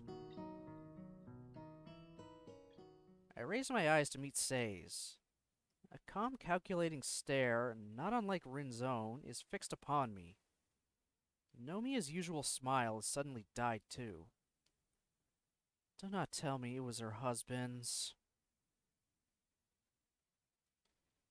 Please. Feels like the air pressure in the gallery suddenly dropped, along with the temperature. That is how long it's been since someone's worked there. Oh. I guess there's a story to everything. Sei crosses her arms with a quiet sigh and leans against the table. Of course, of course!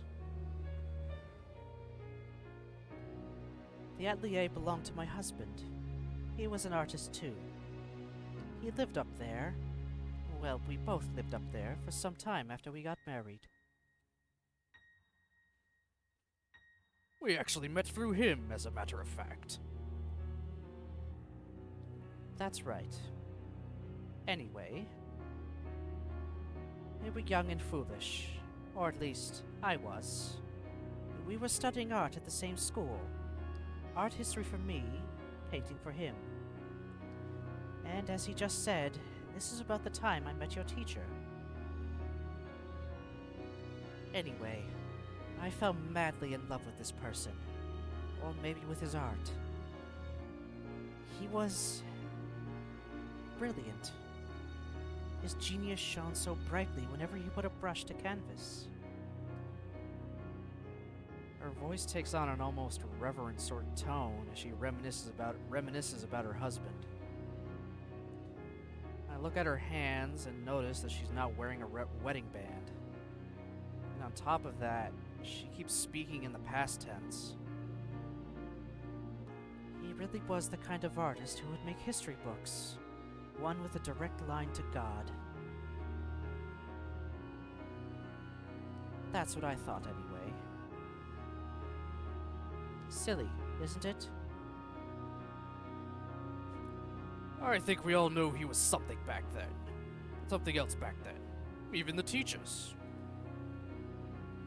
That genius. Well, I'd say it consumed him. Everything, absolutely everything, was second to art. Be it social life, getting a job, or even me. It just wasn't as important. It seems that artists can't look at their work as just a job, you know? It's something more fundamental to them. It was hard to live with a person like that. Hard to be married to a person like that. She takes a pause and looks to see if I understood. I guess the point of this story hasn't emerged yet. That, or I've missed it. So, how did you cope with it? My question, probably the exact one she was waiting for, draws a dry chuckle out of her. However I could. Sometimes it was hard. Sometimes I fooled myself into believing he would change.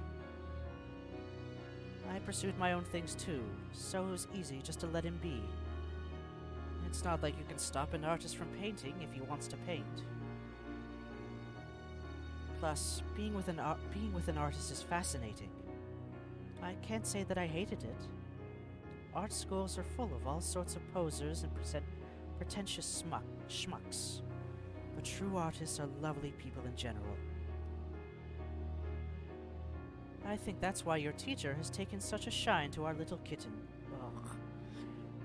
I don't like that she calls Rin little kitten.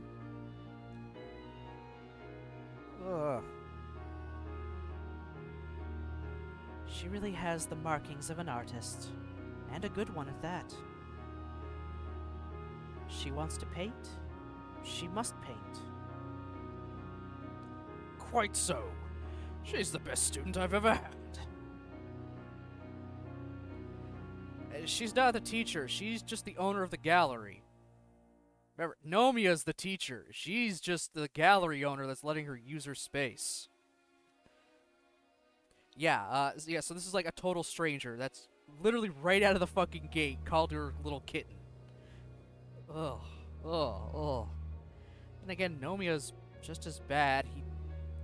He either refers to Rin as just her last name, or more commonly, just my girl. Always my girl. That's my girl. That I don't. Ugh. Feels way too impersonal. Especially as a teacher, like that. Ugh. Mm.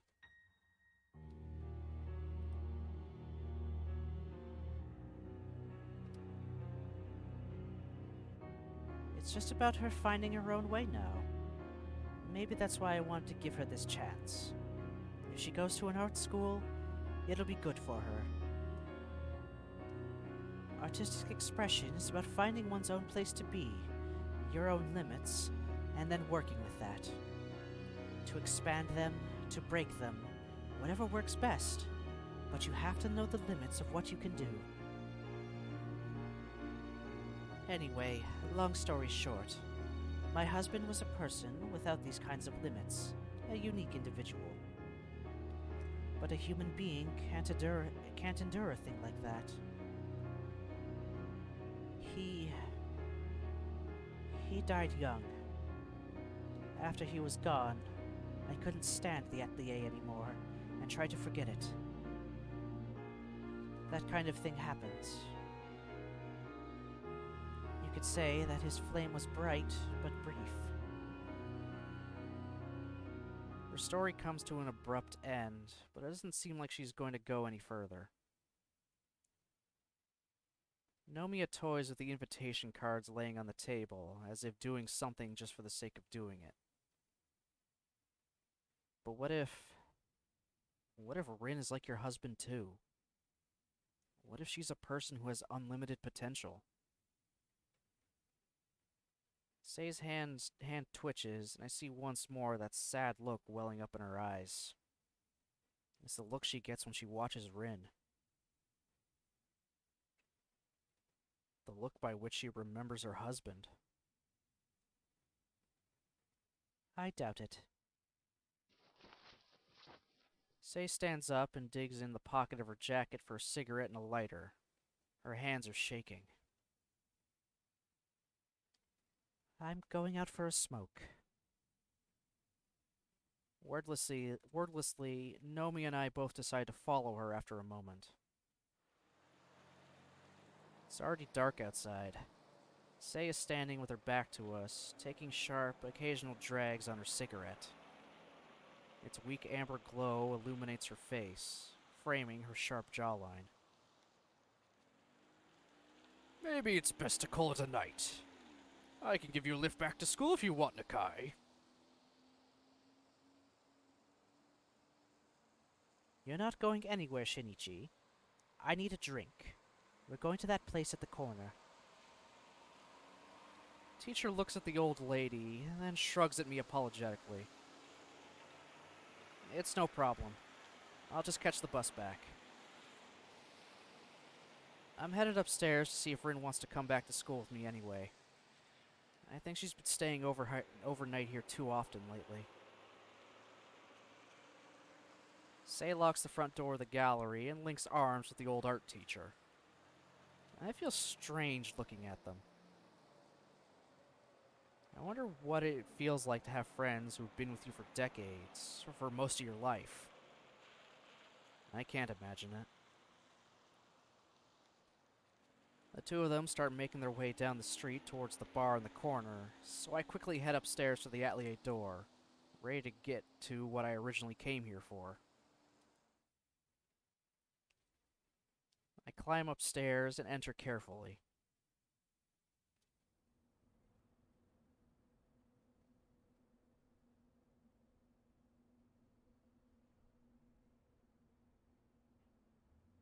The room is dark because of the quickly falling night, but I can see Rin, or rather her silhouette, sitting on the floor.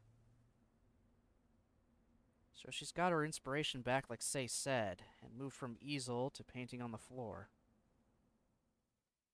Before I manage 5 steps, I stop, frozen in my tracks. Okay, what the fuck now? What the hell's happening now?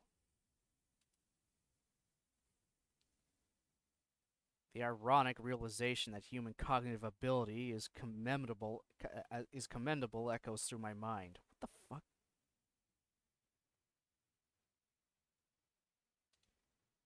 Ugh. From a mere movement of her shadow, it took me a fraction of a second to realize something is awry. Process what I'm seeing, formulate the answer, and blush all the way up to the tips of my ears. Oh no, what the fuck now? Okay. Rin is sitting on the floor with her legs under her. She moves in rhythmical motions back and forth, slowly grinding herself against herself. Oh, of course. Her breathing is so heavy, it's almost visible in the dim light. It's the heavy panting of one who doesn't have the option of breathing gracefully. Her hips, mere shadows against the dim light shining on her from above, are swinging circularly over and over again.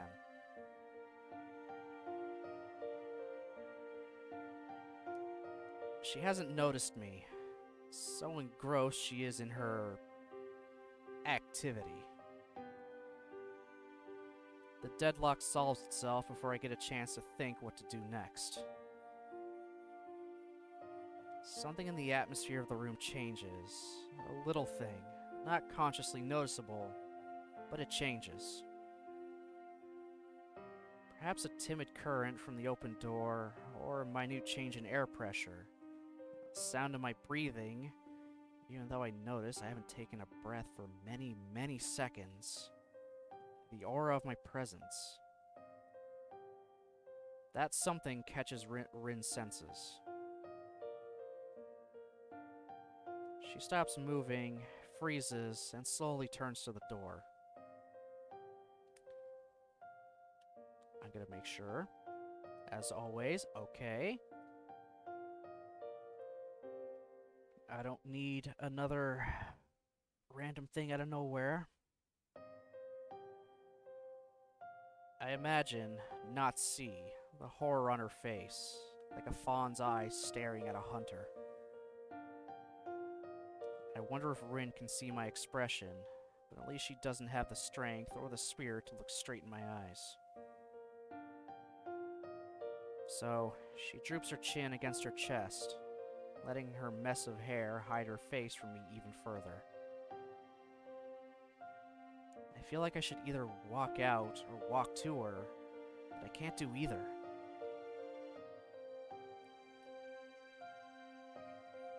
I told you to stay away. Her words are defeated, painful, as if she was suffering. Rin doesn't have anything other than her shirt on. I can see the last wisps of twilight against the pale skin of her thighs and bottom. There's no way I can back off anymore. I lost that chance, so I do the next best thing. I quickly avert my gaze, even though Rin doesn't see what I'm looking at. I'm sorry. I didn't think... It's not like that. Her voice is raspy, shivering from held-back tears or something else. She is shaking, looking like she's in physical pain. It's not like that.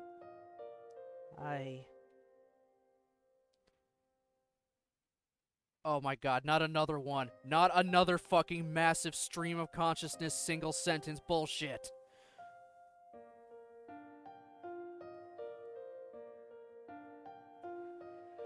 It's not as long as the last one, thankfully. Let's do this. I had no idea what it really means to change, but I know now you have no idea what I've had to do and all the things that passed through. And I think I forgot I really don't. I think I forgot I really don't. They just build up inside and grow and grow and grow until they flow out like a flow of everything that has ever been wrong. I can't take it. I can't think of things I want because there's only so many things that I can think of. 4, 6, 7, doesn't matter. It's never enough. I have to let this out. I have to destroy, forget it, and nothing else. Oh, god damn it. Was there even a comma in there anywhere? No? Good talk.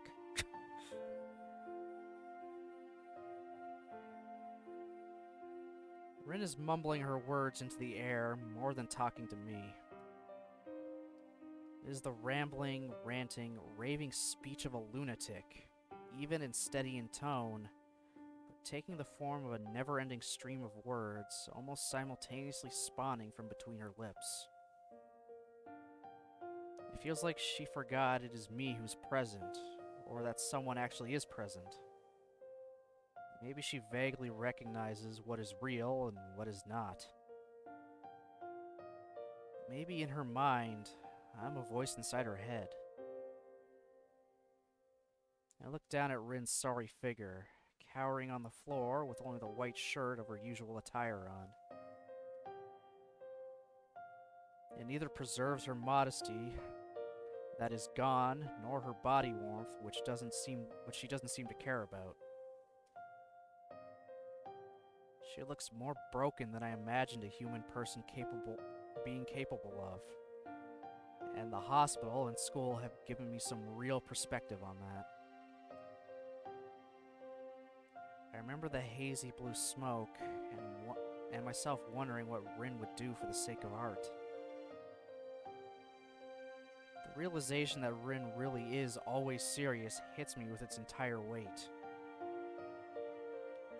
She really and truly would destroy herself if her art required it.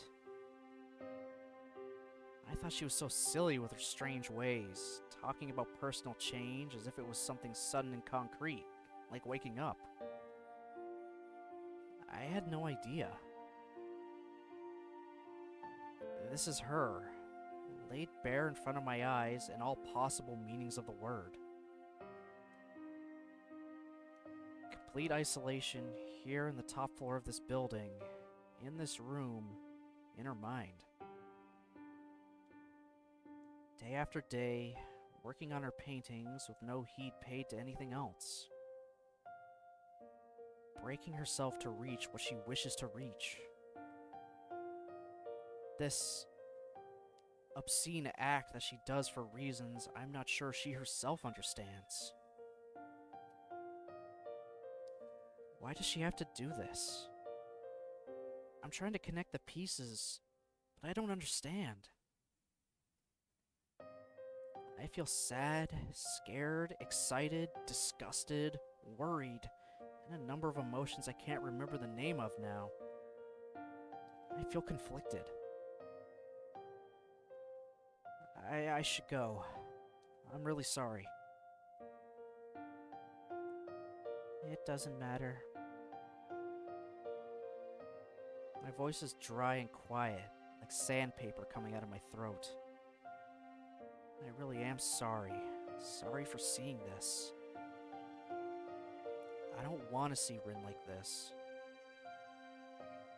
All I can see is her sadness, her stress and despair.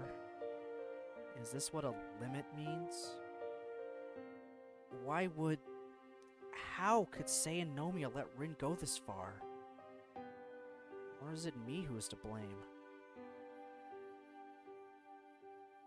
I almost walk out right there. At the last moment, I turn around, steel myself, and walk to Rin to crouch behind her and lightly touch her forehead. She doesn't resist or react. I can't leave her like this. She's not well. She feels like she's having a fever, freezing cold and burning hot at the same time. I wonder if she got sick from staying out all night with me back then. Seems she's prone to getting ill. There's a blanket on the couch, but I wrap my arms around Rin instead of fetching it. She does not resist my clumsy hug, only slumps her head lower, deepening the shadows hiding her face from me. What are you doing? Nothing.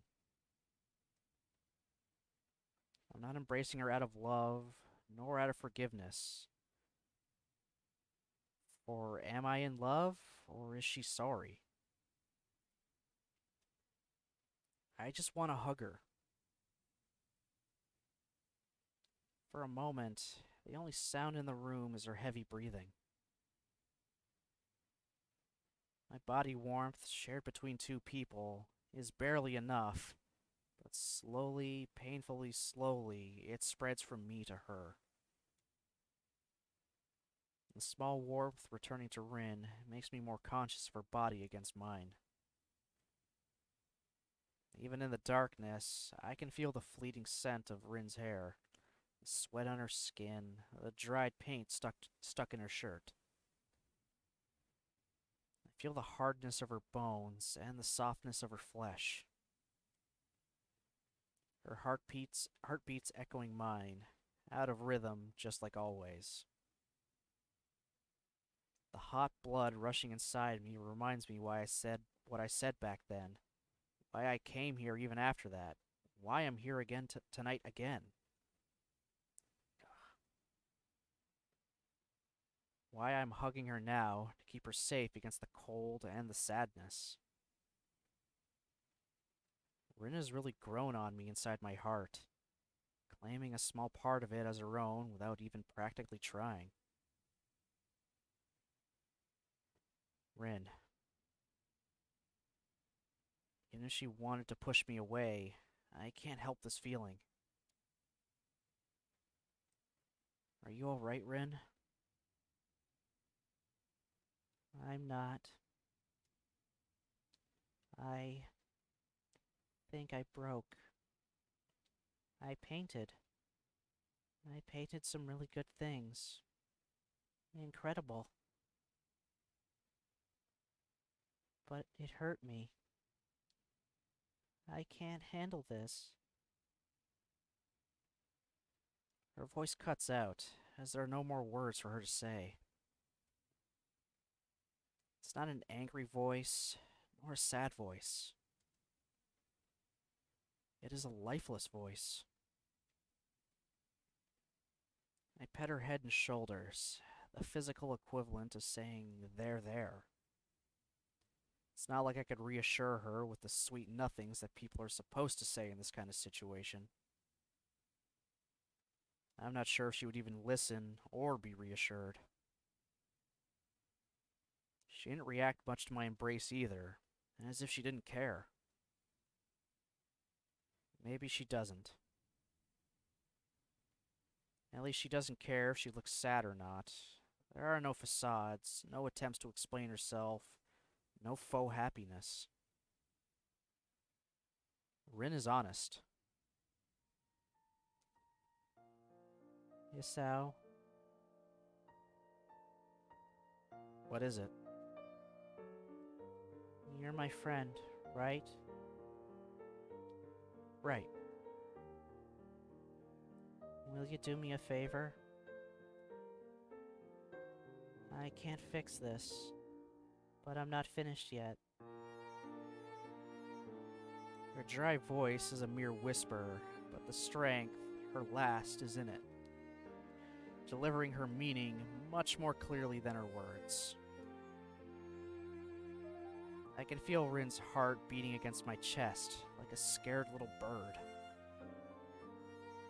Her entire body is shivering from her fever, from her fear, from her despair.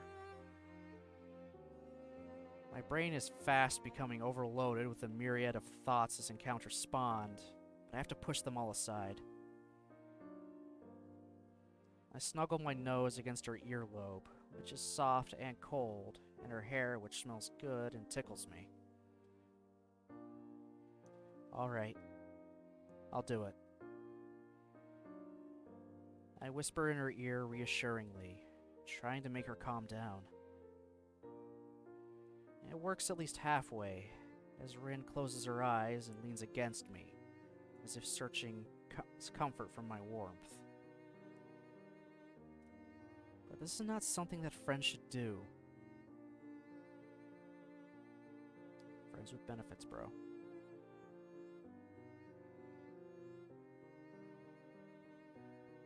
We can't be friends anymore?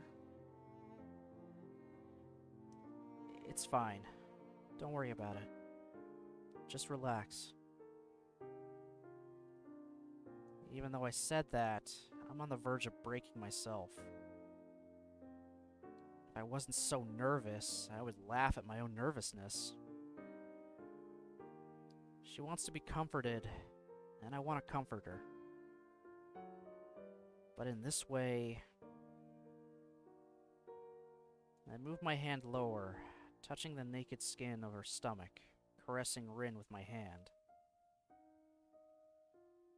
Her muscles contract timidly, evading my touch, but soon they find their trust in me and relax.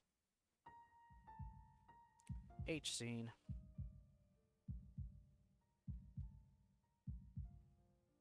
More cuttlefish.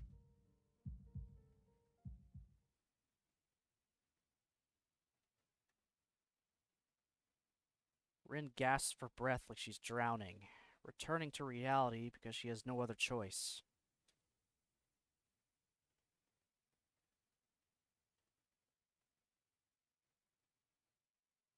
I'm super close to my end.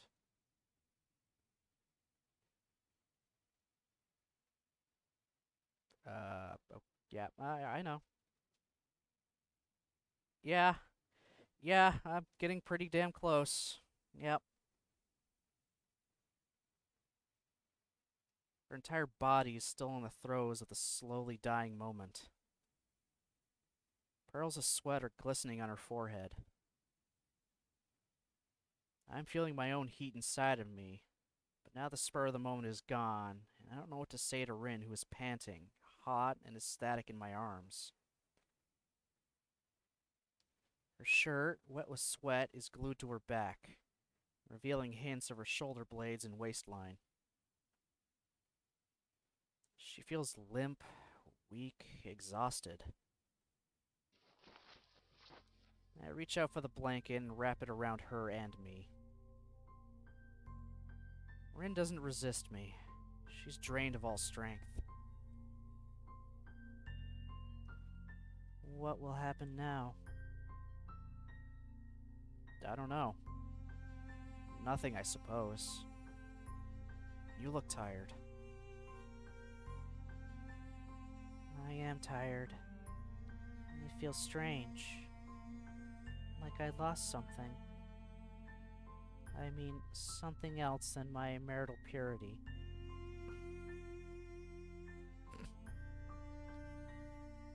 Don't say something like that. Neither of those things.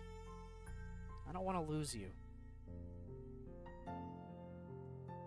What does that mean? I'm not going anywhere. I'm afraid that you are. All the time. In that moment, I felt that it was not only Rin who lost something of hers. I felt like I was losing a part of myself. Or maybe all of me. But if you were to ask what was it that I lost, I couldn't say because I'd already forgotten it. I broke another promise by coming out with my honest feelings to Rin. That's 2 in one day. I hate the distance between you and me, so every time it gets a little bit closer, I become afraid of losing it. That's weird. I guess so. Do you mind if I sleep a little? No, I guess you don't. You like watching, don't you? She closes her eyes and swallows with a loud gulp, trying to relax herself, fighting against the urge to paint. Yes. Yes, I do. Rin moves her body in my arms, searching for a comfortable position in our very uncomfortable position. She leans against me, closing her eyes, and lets out one last long breath out before settling into a steady rhythm of sleep. With her last moments of awareness, she whispers something to me, but I can't hear it. Rin drifts deeper into sleep with a deep sigh that releases all remaining tension from her muscles. I try to shift around to place both of us more comfortably. It takes a while because I don't want to wake up Rin, even though she probably wouldn't. But eventually, I find a position I'm somewhat comfortable with. I lean against the soft cushions of the couch and breathe in the cool air of the atelier. Rin's head rests against my chest, as if she were listening to my heartbeats. Echoes of her dream ripple as small twitches on her face, like a cat sleeping in a mouse like a cat sleeping the mouse hunter's dream.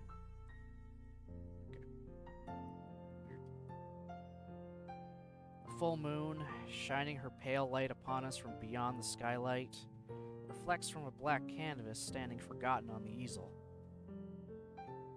Its whiteness is glowing against the dark night of the atelier.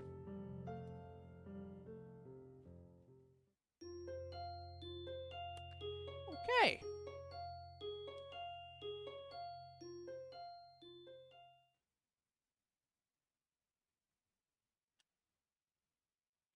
I am going to save it there.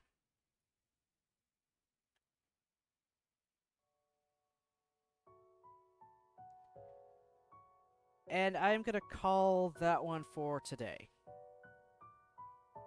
That just feels like kind of a good spot to end it.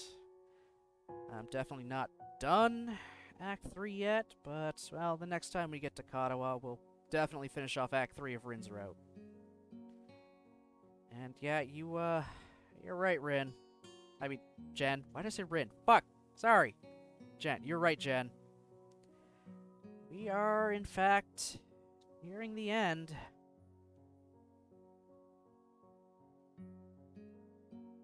I don't even know where I am right now in, specific... I mean, I know exactly how I can find out exactly where I am in Rin's Route. Considering what just happened. Okay, so...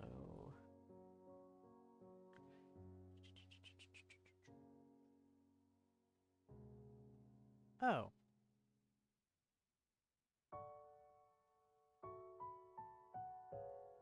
Oh, actually, you know what? No. I've got one more scene till this act ends, actually.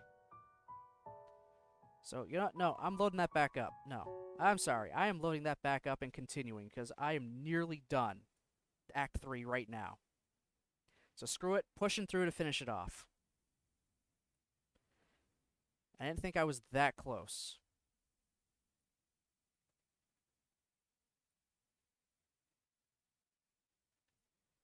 So apologies for that, for just like the, a way too abrupt ending there. So the next time I do this, it'll just be really awkward. Let's finish Act 3. Oh, that was like 10 minutes. Now we're directly into Act 4, so we'll just get through this last scene. Or last scenes, I don't know. Let's see. We're almost there, right? Yeah, we are nearly freaking there. I'd rather start off Act 4 than this, like, maybe 5 minutes of Act 3 next time. Through the grogginess of a freshly awakened mind, I can observe my surroundings only one thing at a time. The morning light shining through the skylight is bright and sky-colored. It reflects from the white walls and the colorful posters and paintings. I hope nobody at school realized that I spent the night here. I didn't find out the last time, so I'm feeling confident about my chances. My neck is stiff, and my shoulders are hurting like hell from sleeping in an awkward position like that. Can't even remember when I fell asleep. Only the full moon and Rin warm against me. I can't remember her waking up either, leaving my side, however she has. Rin is standing in the middle of the atelier, looking as if she was lost. She's not looking at anything I can see, not doing anything. Just standing there. She's managed to dress up a little by herself. A strange thing. I thought that at least would have been impossible without hands. Not impossible, just difficult. I get up and walk to her, patting her on the shoulder to get her attention. Hey. She flinches at the contact. I've never seen Rin flinch. Rin looks a bit panicky, a bit anxious, a bit defensive. It's as if she were a completely different person last night. Perhaps she was. My heart drops straight down to my stomach, full of liquid nitrogen.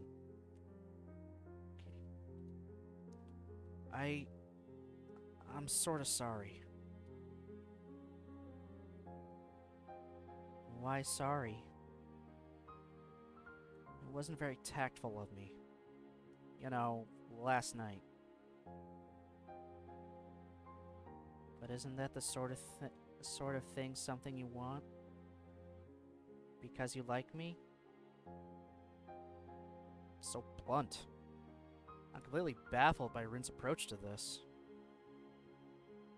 No, even if it was, I think I prefer for things to go properly.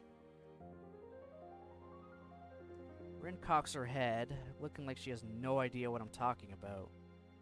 She still has this guarded feeling about her, but nothing belies any real emotion. So you don't want to do that sort of thing? I didn't say that. So you do? I didn't say that either. Listen, it doesn't even matter. I just don't think it was the best thing I could have done in that situation, and I tried to apologize. I wonder for whose benefit I'm trying to come clear with these feelings. I don't even know why I'm feeling so terribly guilty.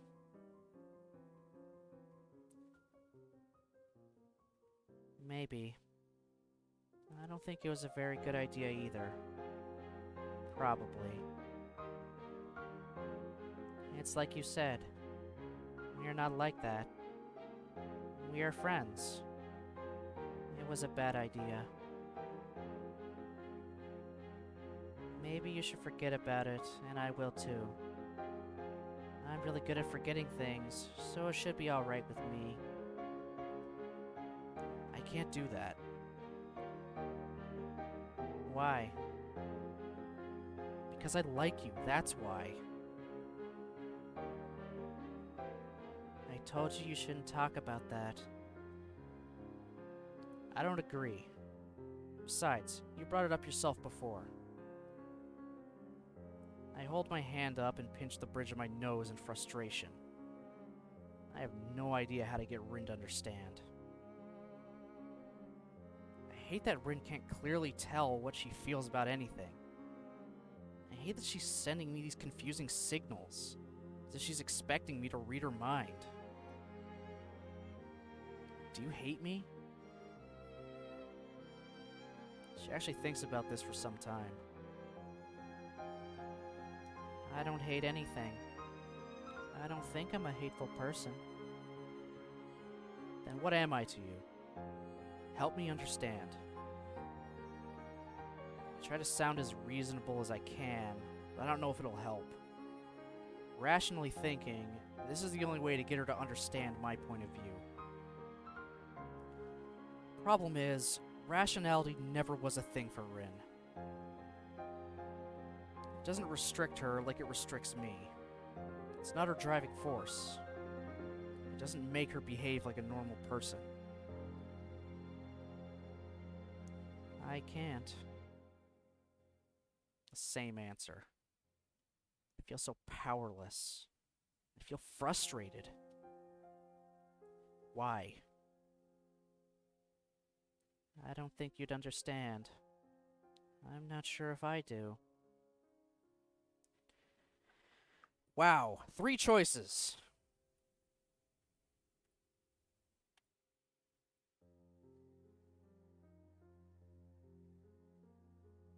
Getting her to explain something, I feel like is not going to get me anywhere, because she doesn't fucking, know how to explain anything well enough to herself rather than to someone else. That feels like it's just going to start more arguments. It doesn't matter. I mean, yes, we need to understand what is going on. I need to understand. I don't need you to I don't know. Fuck. I want to understand. I also don't really want to brush this off. But I know for the third option she can't explain.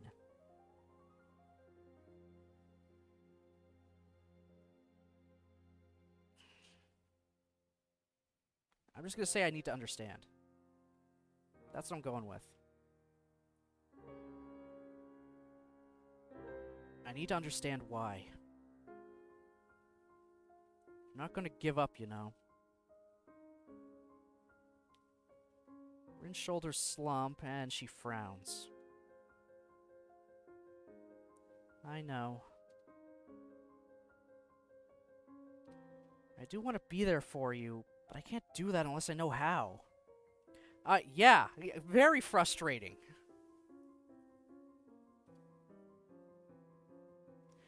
Yes, very much so. She's a frustrating person to deal with. Oh my god.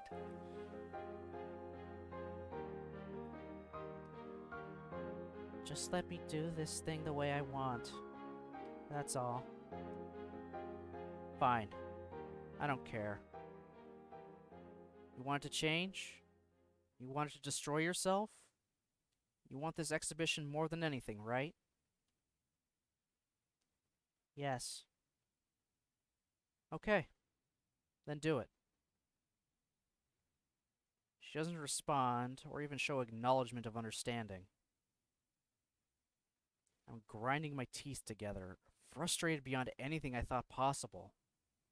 I want to grab Rin's shoulders and shake her until she comes to her senses. I look at her, and in that moment, I know with crystal clear certainty that there's nothing I can do for Rin. None of the words I know would reach her. But still, I think that, for whatever reason, you think it's impossible that you go this way all the way to the end. Even if it's not healthy for you on many different levels.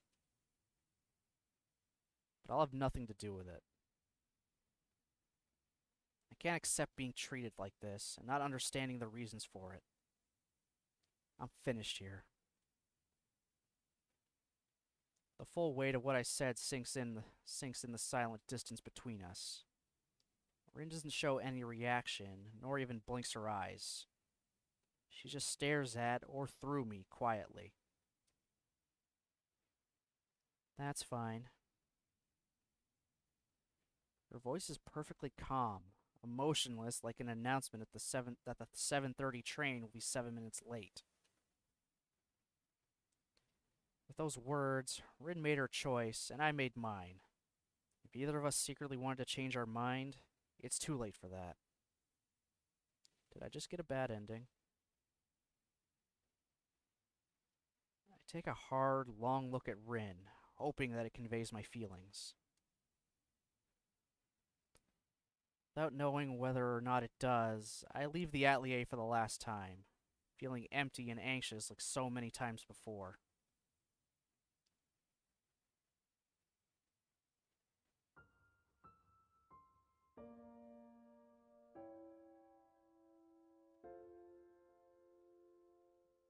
Act 4. Dream.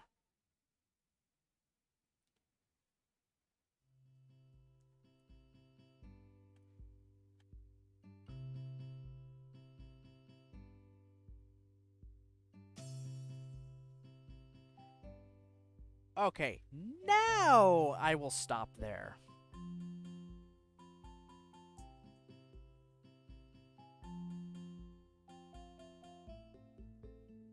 Atelier.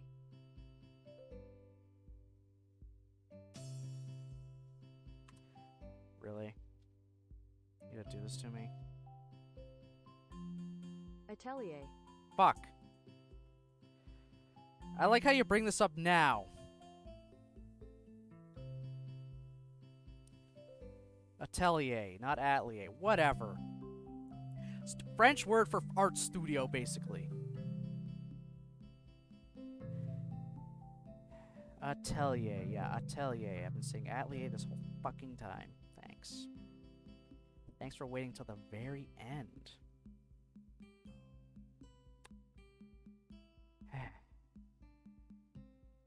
Whatever. Whatever.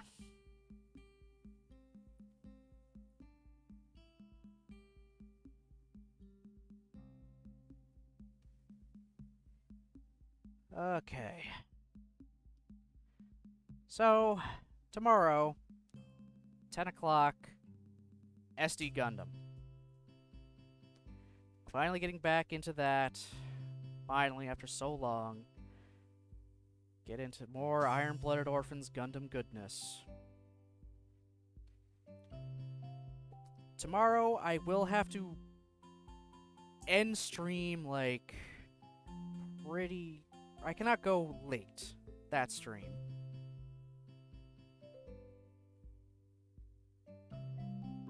Let's see, when is it? Yeah, I have to get my, first vaccination at 1:45 that day. And I'm more than likely gonna have to walk there and back, and then obviously wait, and I have to be there at least 10 minutes beforehand. So, yeah. The absolute latest I'm gonna push my stream tomorrow is 1. Like, absolute latest. So hopefully this mission does not take very long. I mean, the walk isn't that bad. It's just, you know, the old Y. Well, the Y, so it's not too far, but you never know.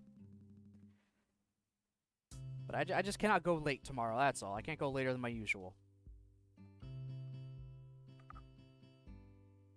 Regardless, you will still get a stream out of me tomorrow. Potentially 2. Because, again, I did get my order in that let me finally finish the original Gundam. And I do have a kit for the Unicorn Gundam. So, depending on how I'm feeling, tomorrow in the afternoon afterwards, or the next day and whatnot, expect a Gunpla stream at some point. I will post on Twitter when I actually will do it, so it's not as much of a surprise. Yeah, y'all get the idea. Anyway, thanks very much for watching, commenting, and lurking. I hope everybody has a good rest of the day, and I'll see you next time.